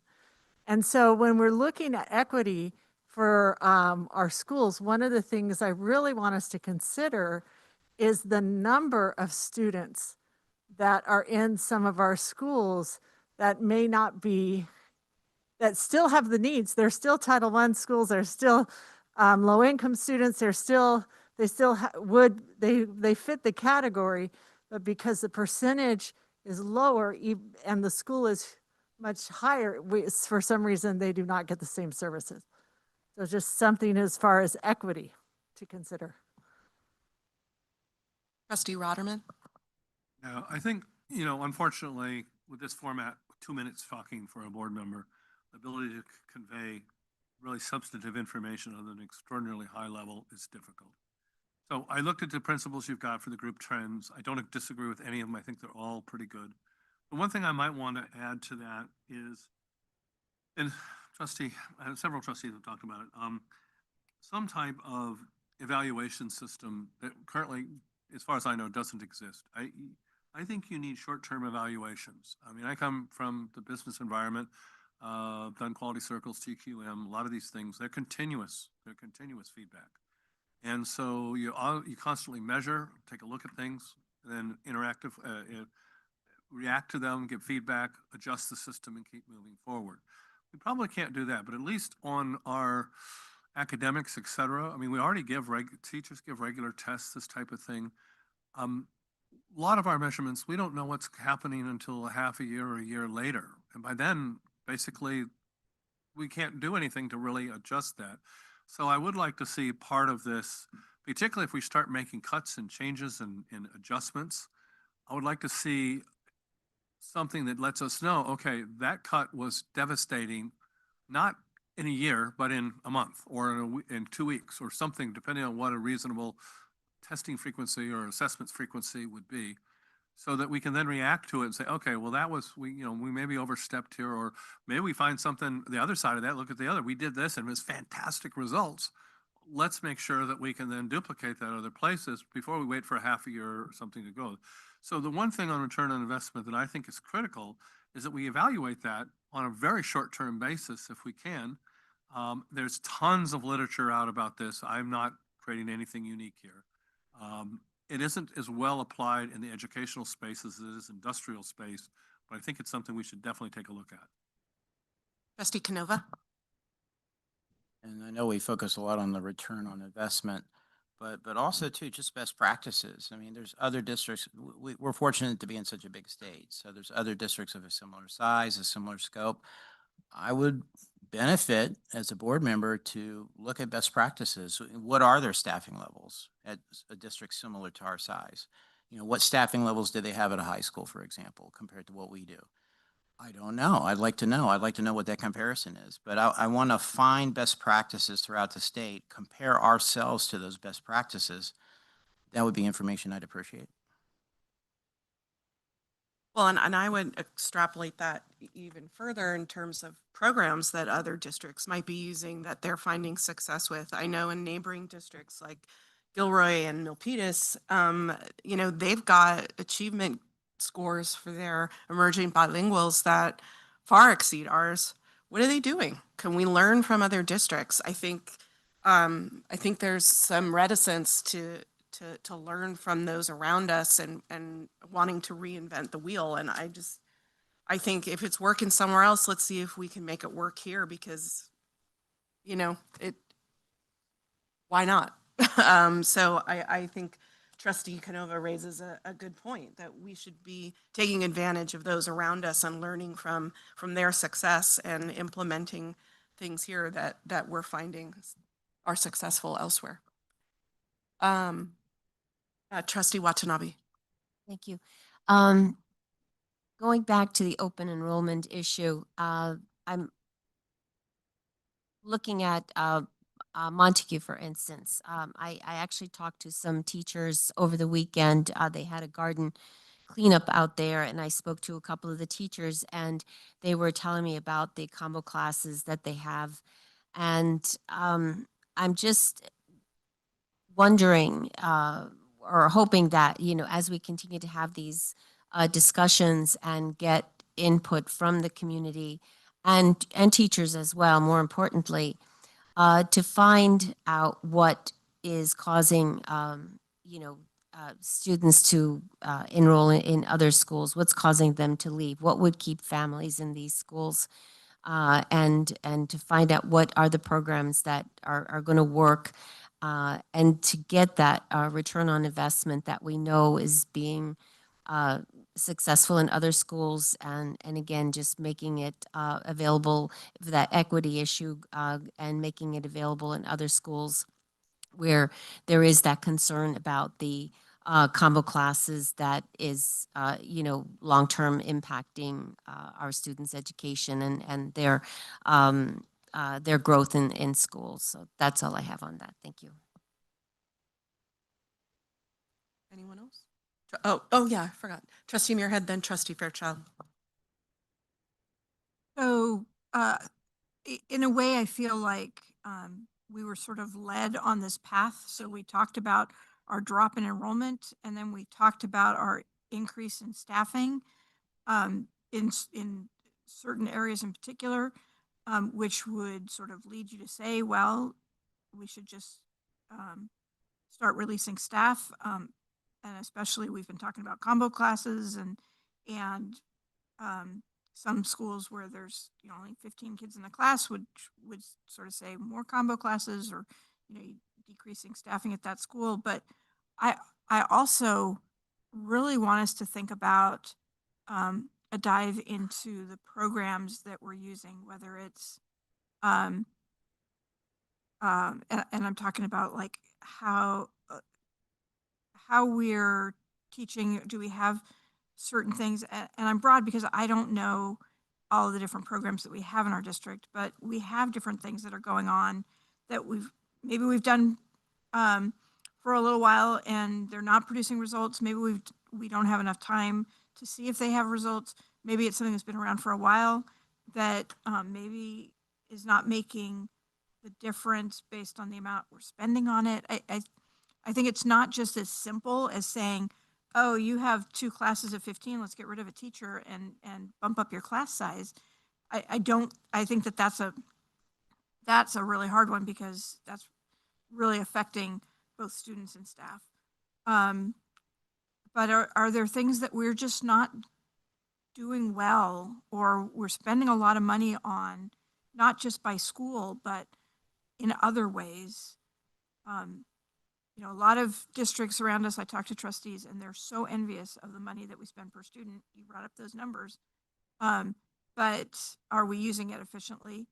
And I also had the concern about the how much we should be keeping in reserves, because 10% to me, way too low. Trustee Fairchild. Thank you, President Lieberman. I feel like I need to better explain my statement about keeping the cuts far away from the classroom. one of the things I realized especially when I was an employee, is it's really easy to make staffing decisions when numbers are in contracts or in ed code. And we very clearly, okay, well then we can have these staff, we get so many kids in this class and it's very clear cut and we see it. And so sometimes when we are making our cuts, that's the first place we go because it's defined for us. In Santa Clara, we have a lot of Santa Clara specific positions that have no numbers or guidelines on how many there should be per school or how many there should be in the district. And so because we have all these very Santa Clara specific positions, it's harder to make a very easy decision on that cut. I would really like us to look holistically at those at the district office, which I sometimes call the ivory tower, and look and say, okay, where can these cuts come? Because we have added a lot to the district office. First, let's start. I would love to see us start at the district office first. I would like us to, I realize we have those class sizes in contracts, and so those are very easy to go, oh, boom, done. That's really easy to do. But then those sometimes affect the whole viability of a school, and also looking at, but because they're so easy, sometimes that's the first place we go. I think we really need to look at those positions that are undefined, that don't really have sometimes they don't even have deliverables. Like, let's look at those as far as our return on investment, and are we getting what we thought we would get when we created these very Santa Clara specific positions? Trustee Rotterman? Well, these comments probably don't work short term. I do want us to look creatively. I'd like to do something proactive, positive. So there's a lot of areas where I think we need to give some thought to whether or not there's a way we can be more efficient at it. So right now, for instance, we have an enormous amount of money that goes to private placements for students in special ed. Is there a way we could create our own school or our own institution? Every one of those companies is doing it for profit. We have the advantage that we don't do things for profit. Therefore, our costs theoretically should be lower. That might also, if we got really good at one of these programs, we might also be able to allow outside districts to send people here to our outplacement program at a profit. Now, I realize there's tons of obstacles to this. I'm not naive. I know. But the other possibility is we may have some people in-house, because the reality is everybody has been saying it and they're dancing around it. There will be probably a reduction in force. So there'll be some people whose jobs disappear. That I don't see any way around it with a 90+% expense rate on employees. So possibly if we do some of these things, we can bring it in-house, take money that we're sending out of the district, bring it back in, retain some of our people. And the example I gave there is probably a tough one, but we could take a look and review at our consultants. We use an enormous number of consultants. It is hard for me to believe with the talent that exists in our school district that we don't have some people that could do this, or we couldn't hire somebody full-time at a reduced cost, or we couldn't train somebody to be able to do some of these things. So I think if we could sit there and be creative about how to be more efficient, particularly about things that we're sending money out of the district for and bringing them in-house or creating programs. And the other advantage is the programs we create probably will be better for our students overall. I think we can do things that will be very beneficial to them. And I think we do it right, we actually could turn it into a profit center. I realize that's a bad word in public education. Thank you. Trustee Ryan? So just want to, listening to some other trustee comments and wanting to give some feedback. I think, as Trustee Rotterman just said, when 97% of our current expenses are salaries and benefits, we can look in lots of different ways, but to get a $30 million, to bridge a $30 million budget deficit, that absolutely will be where we have to look primarily. But that can mean programs. I mean, there may be salaries that are going to programs that we're not getting the benefit that we think we should. I do want to address, Trustee Rodman, I have both an MBA now and lots of experience in business as well as education. I will say teachers are probably way better than business on collecting data and evaluating performance, doing it on a daily basis in classrooms than most businesses do. They are collecting that data. Now, whether we are leveraging that data that they collect in a way that we can analyze it at a school site level, a department level, a district level, that we may need to build some processes for. But teachers are amazing at collecting data and analyzing performance for each of their students on a daily basis. To the question of consultants, and I do, it was interesting to see the pattern of what we've been spending on consultants. Let's remember, though, that sometimes it's much cheaper to bring in a consultant because you're bringing them in to do something for maybe a few days. So you don't want to hire someone full-time or even part-time if you need some specific advice, service, training for a few days at a time. It is better and more cost-effective to bring in consultants. That doesn't mean we shouldn't look at the consultants we're hiring, making sure that we need the services that they're providing, but it is not always cheaper to go and hire someone ourselves to do that work if it's a very limited term, very specific kind of function. And we may or may not have the expertise in the district to do that. That's why you bring in people and why they consult all around, because they have some very specialized expertise. Anyone else? You make a comment? No? Dr. Wright? And that's all we have in terms of our presentation. We appreciate your input. I think we have the direction that we need to move forward. And just to review the timeline again, we're going to take this data, we're going to synthesize this data, and then we will we'll put together some proposals and we'll be communicating with our trustees on a regular basis. We'll get some more input from our community and our staff as well. So we look forward to continuing this process, and thank you for your input. Anyone have any closing comments before we get a motion to adjourn? Trustee Fairchild. I guess I would just like to have you reiterate what you feel our direction was. Because I don't know if we, because we've all done some talking, but kind of what you've taken from all of our comments. Okay, so in terms of the principles that I shared, the 4 principles: students first, equity-driven decision-making, the whole child wellness, safety and focus, transparency and process integrity, operational and financial efficiency. It seems like the board was okay with those 4, with the addition of adding some sort of ROI, return on investment, principle as well. So we will do that, and we'll evaluate our programs in terms of our trends. We did ask, we feel that a $30 million deficit that we're facing next year, it was staff's recommendation to address that in 1 year versus over multiple years. Based on the discussion that I heard from our trustees, it seems like we were in agreement that we were going to do the best that we can to try to address that $30 million deficit in 1 year's time. Trustee Canova.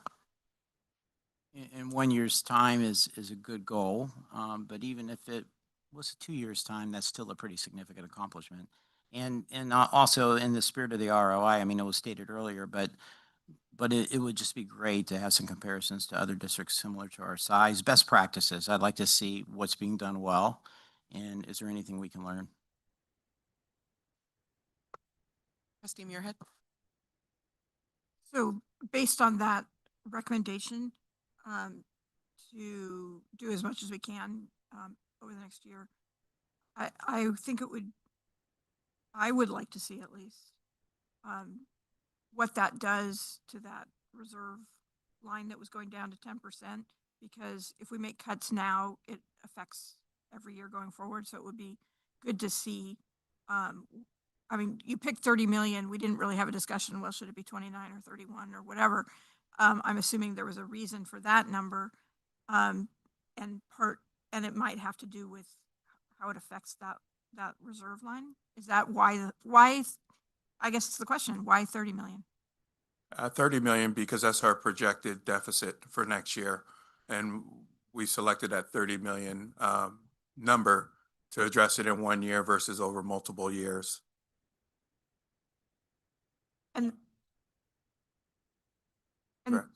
And then how would that affect the reserve line? So that may be an opportunity that, depending on our presentation, future presentations and iteration of this as we move forward, there will be opportunities to provide, if we do this, this would be the corresponding impact. If you think about it as an MYP, we talk about assumptions. So that's a change in an assumption that if we were to do X, Y, and Z, this is the correlating impact to the MYP. Yeah, keep that in mind as we go forward. I just want to ask a clarifying question based on Trustee Muirhead's question.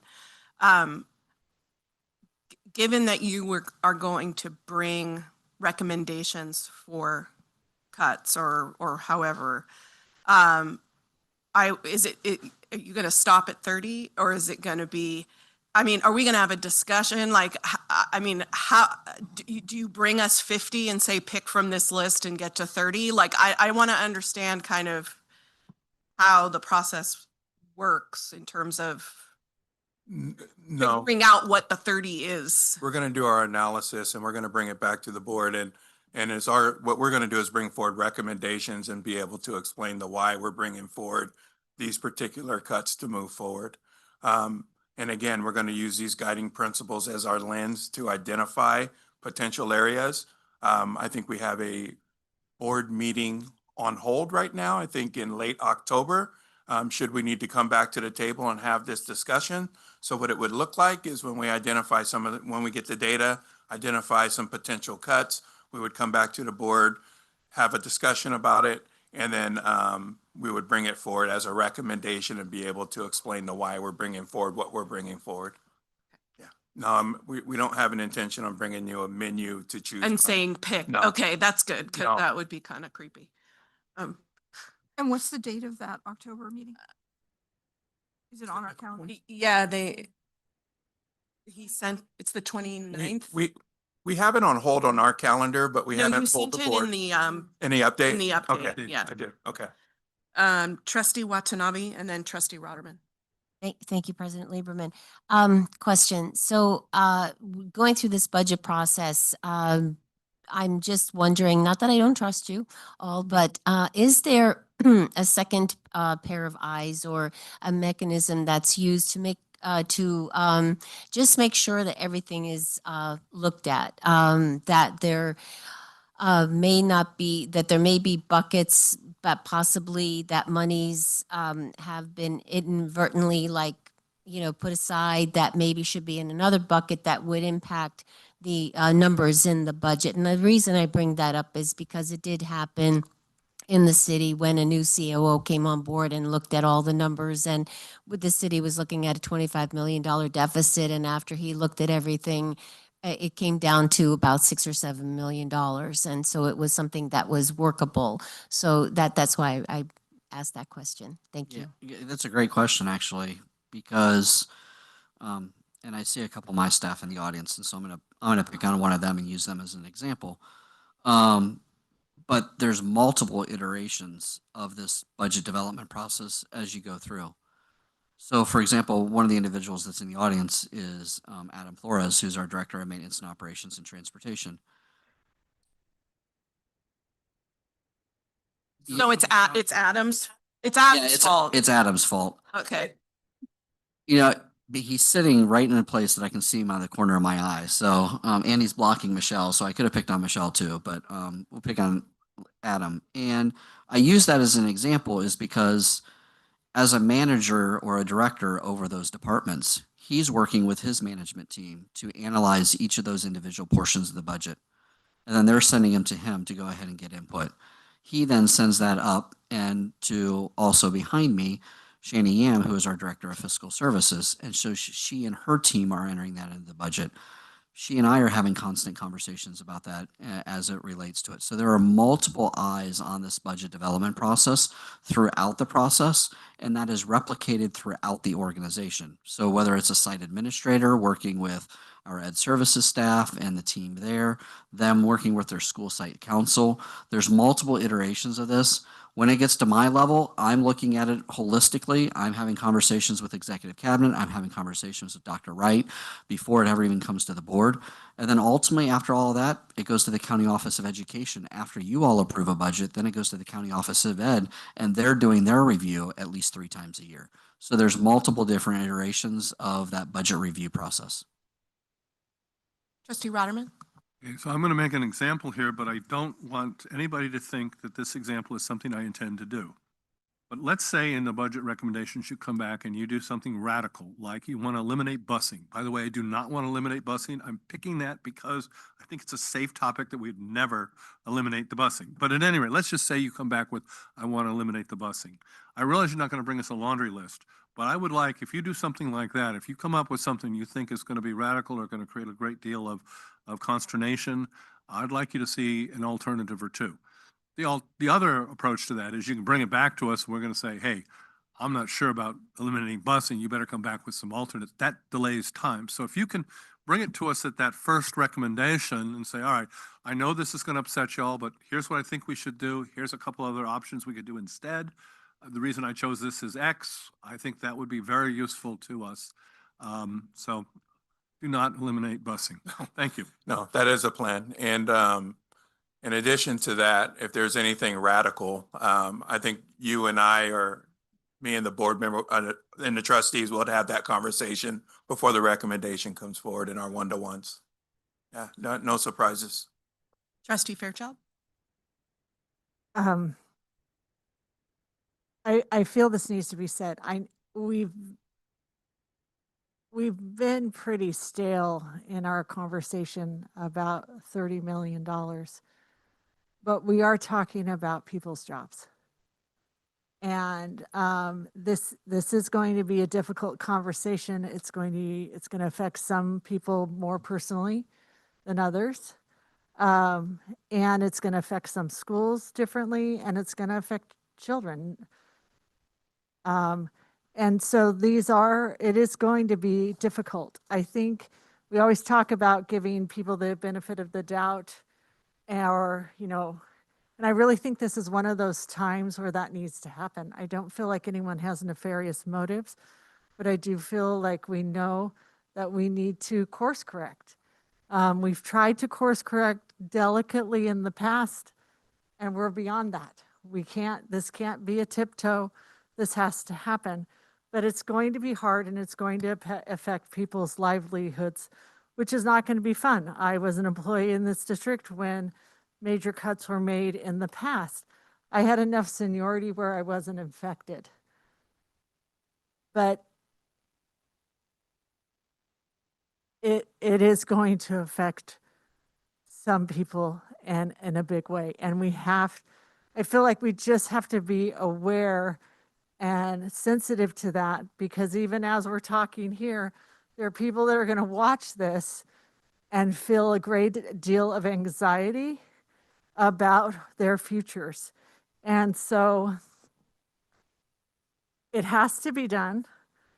But I just wanted to bring that forward, that we want to make sure that we do it in the way that is best for all who are going to be affected.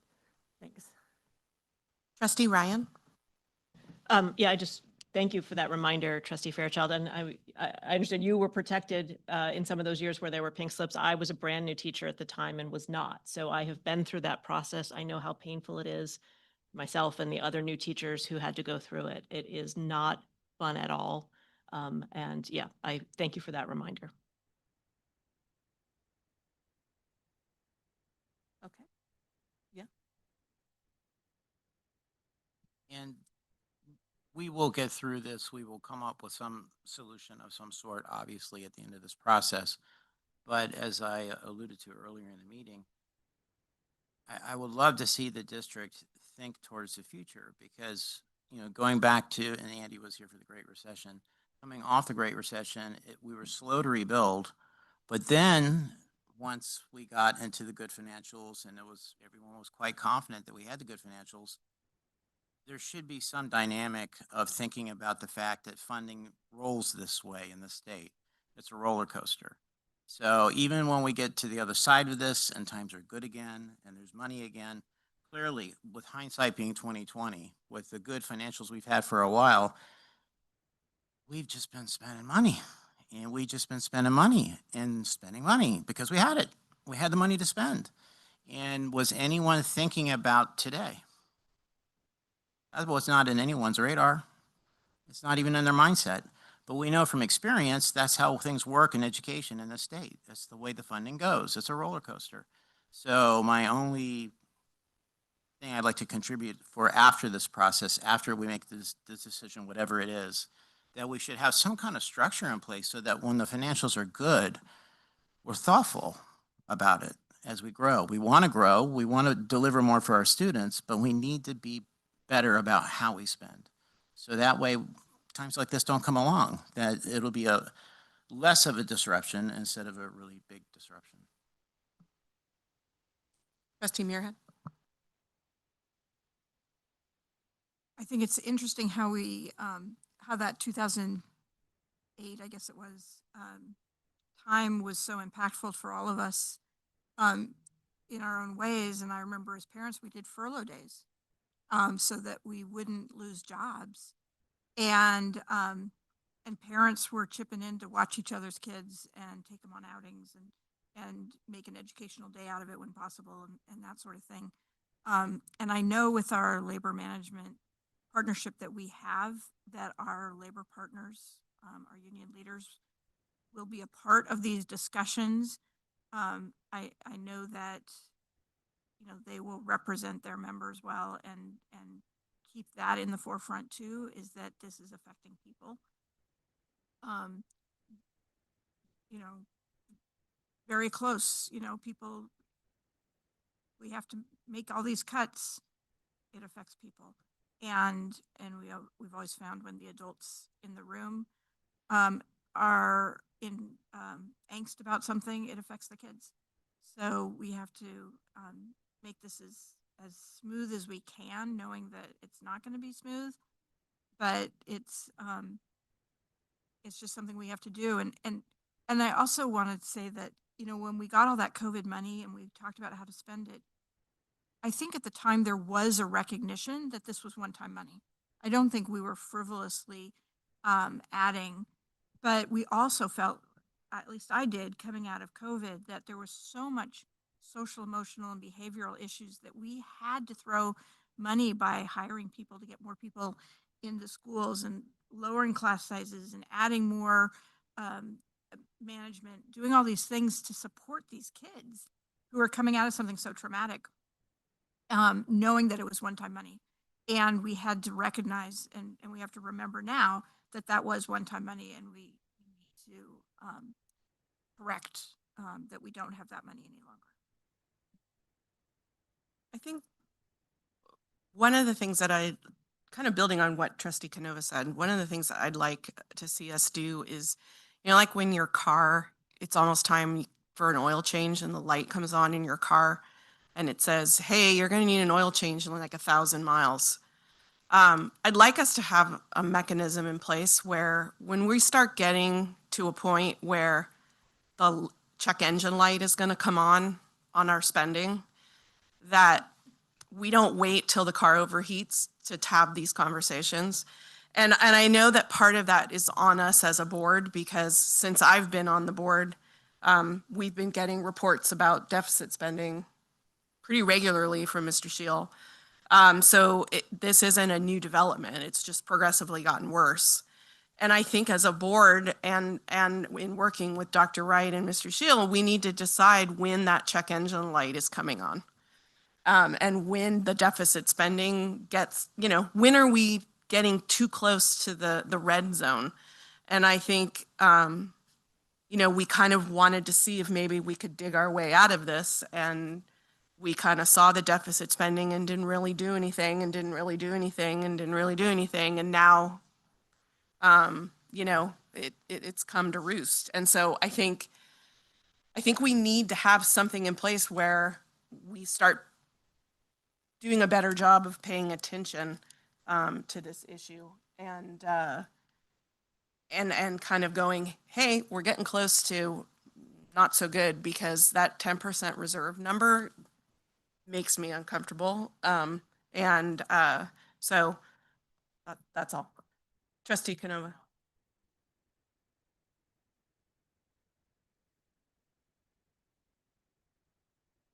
That's more robust than just a board. Because, the way the dynamic has been so far, the board only hires one employee, and that's the superintendent, and that's it. Now, we've gone through a rapid succession of superintendents over a fairly short period of time.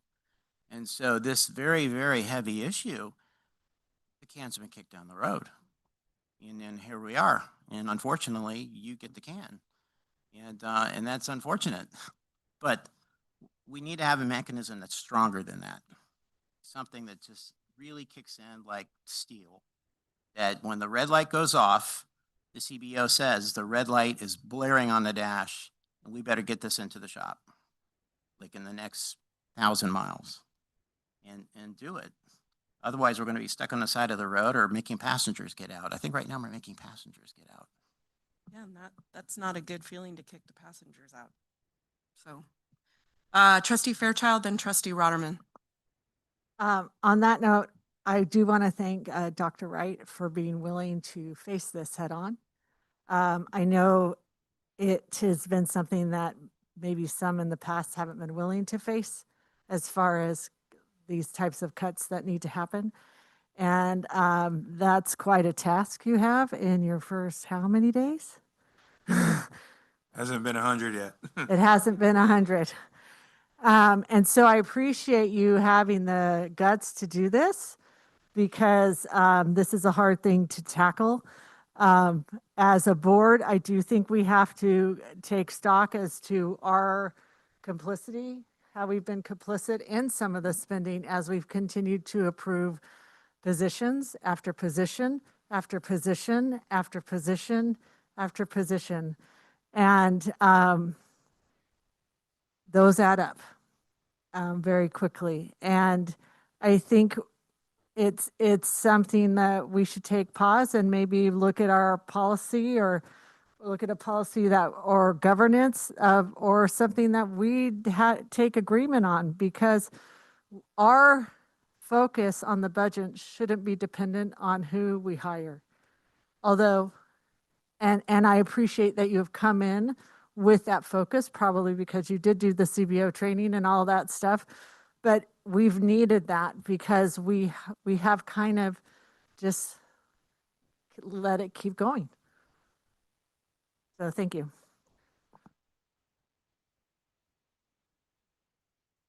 So, over the years, I've suggested some things that just for a variety of reasons didn't turn out to be practical. One was zero-based budgeting. I brought that up several times.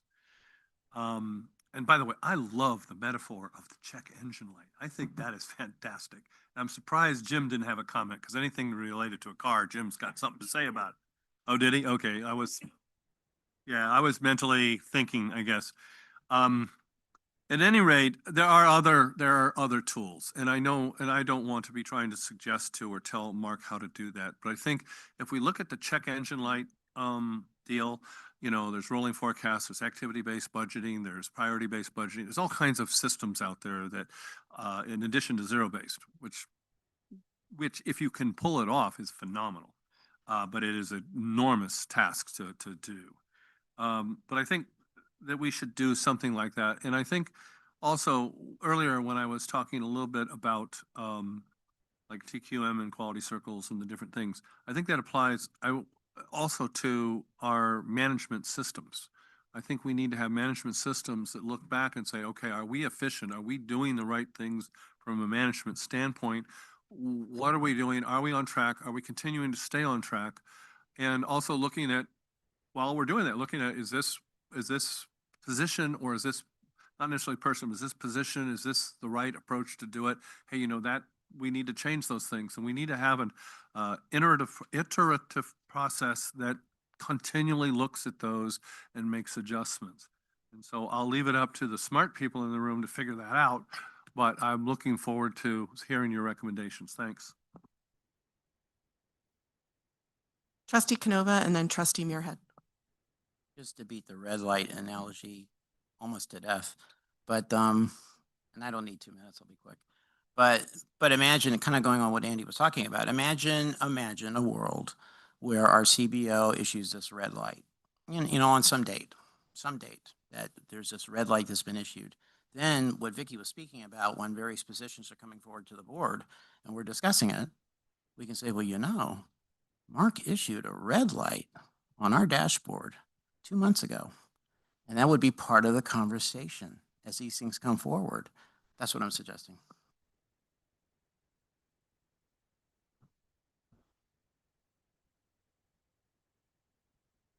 I get to follow that. I was thinking more like the DEF CON system on the wall, Trustee Muirhead. I was trying to follow this car analogy, and I have an electric car. It doesn't have a check oil light. So I think we need to like switch to electric something. I don't know. That my analogy falls apart at that point. Low battery. There we go. But I've been listening to my fellow trustees, and this is going to be hard. I think part of this, I thought we were done, and Dr. Wright said his words, and then now we've kept going. I think we need to process. This is a process. And we got thrown all these numbers, and I'm still kind of thinking about some of those. And I think we're all sort of like, we couldn't really prepare for this meeting. We didn't know enough about what we were going to hear. So we're processing out loud. I think I used that phrase earlier, about really what we're starting to think about and coalesce. And so I just want to say, I think this time has been really useful because we've been talking about specifics and numbers and ups and downs and all this. And now we're sort of talking a bit more about the bigger picture of those guiding principles that you wanted to start us with, and some objected, and I think we're kind of getting to it at the end, because we didn't have, we needed to process to get here. And I always say we're 7 individuals with 7 very individual ways of looking at things, which is really good for the district. It can make it hard up here, but it's so powerful as a group coming forward with ideas and recommendations and decisions. This part of it to me has been really useful about just figuring out how we're going to deal with this and moving forward with it. Mr. Shield? We had a meeting. We've had a lot of meetings. And I can't remember who asked me the question, but they said, do other districts do this? And I said, yes. And many have already done this multiple times in the time period that we've had to do this or even started thinking about this. An LCFF district is going through this process every couple of years because the cost inflations are outpacing the increase in the state revenues. And they're also factoring in declining enrollment. And they're also factoring in other issues that they have to deal with, some similar, some different than what we have, our circumstances that are impacting our district. And so I wanted to say that this, while feels unique to Santa Clara Unified, because we talk about, we had an adjustment a couple years ago where we reduced 6 million. And then before that, I think the most recent time was 2008, 2009, 2007, 2008. So, twice in roughly 15, 20 years, when there's other districts that are going through this process, probably in that same 15-year period of time, they're probably doing it 3 or 4 times, maybe 5 times. And so some of that is because of the reserves that we had and the one-time revenue that we were fortunate to be able to have from the redevelopment agency. Had we not received those, if those properties had never sold, we would have had to go through this much sooner. So that has actually helped us a little bit. And then once you do that right sizing, then it becomes maintenance, and you're able to go ahead and slowly bring back, as Trustee Canova said, bring back, rebuild with intentionality based upon changes in enrollment and changes in circumstances, new state mandates, those types of things, you're able to do it with more intentionality going forward. So I wanted to say that, you know, I could name off 10 districts or more right now that I know that are going through this that are different than us. You know, one district is in the news right now who just got out of state receivership, and they're already in the news of needing to make a significant double-digit number reduction for next year. And so I'm saying all this to say, while this feels a little unique to us, and it isn't unique and different to what other school districts are also going through throughout the state.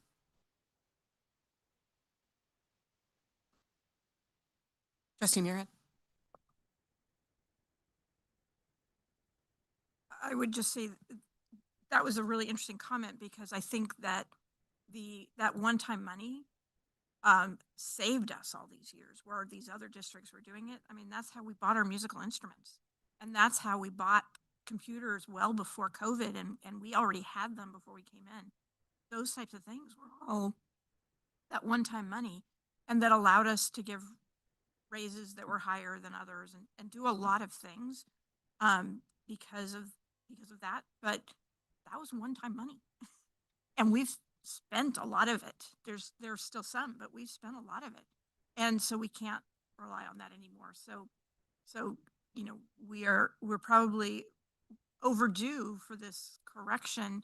And we were just, you know, when you talk about having the light come on, we were running green to yellow for all these years when everyone else was already red. And we could do amazing things as a district. It was really amazing, you know, awesome to see and be able to do these things. But again, one-time money, just like the COVID was one-time money.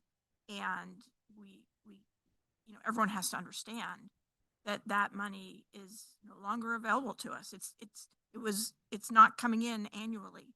And where other districts didn't get that, most districts didn't get RDA money like our district did. We were very fortunate. So, but now we have to course correct because of that. I remember a presentation I made, I think it was 18 months ago. And one of you asked me the question, is all deficit spending bad? And I said, no. There is time that you need to do intentional deficit spending, but there is also time that we need to intentionally address it. There are times when, use myself as an example, my car broke down one month. Well, actually, I take that back. Both my cars broke down in the same week, and that was unplanned. And there is intentional deficit spending that needs to happen there in order to get the cars fixed. There are times that you have to do those things. Sorry, I use another car analogy. But there's also times you need to go ahead and if you've got your eyes on it and you're watching it, then that is part of that check engine light or that warning light to say, we can't do this forever. And we need to go ahead and start making those changes. It's all Jim's fault that we keep doing car analogy. Yeah, I think I started it. Okay. I think that was good. But I want to just remind my fellow trustees that we have another meeting at 5:30, so don't skedaddle. So you can skedaddle, but you need to redaddle back here before 5:30. Andy. Okay, now you can. All right. Second, Ryan. Okay, I have a motion and a second. All in favor, please say aye. Aye. All opposed? And that passes 7-0. I'll see you all back here at 5:30.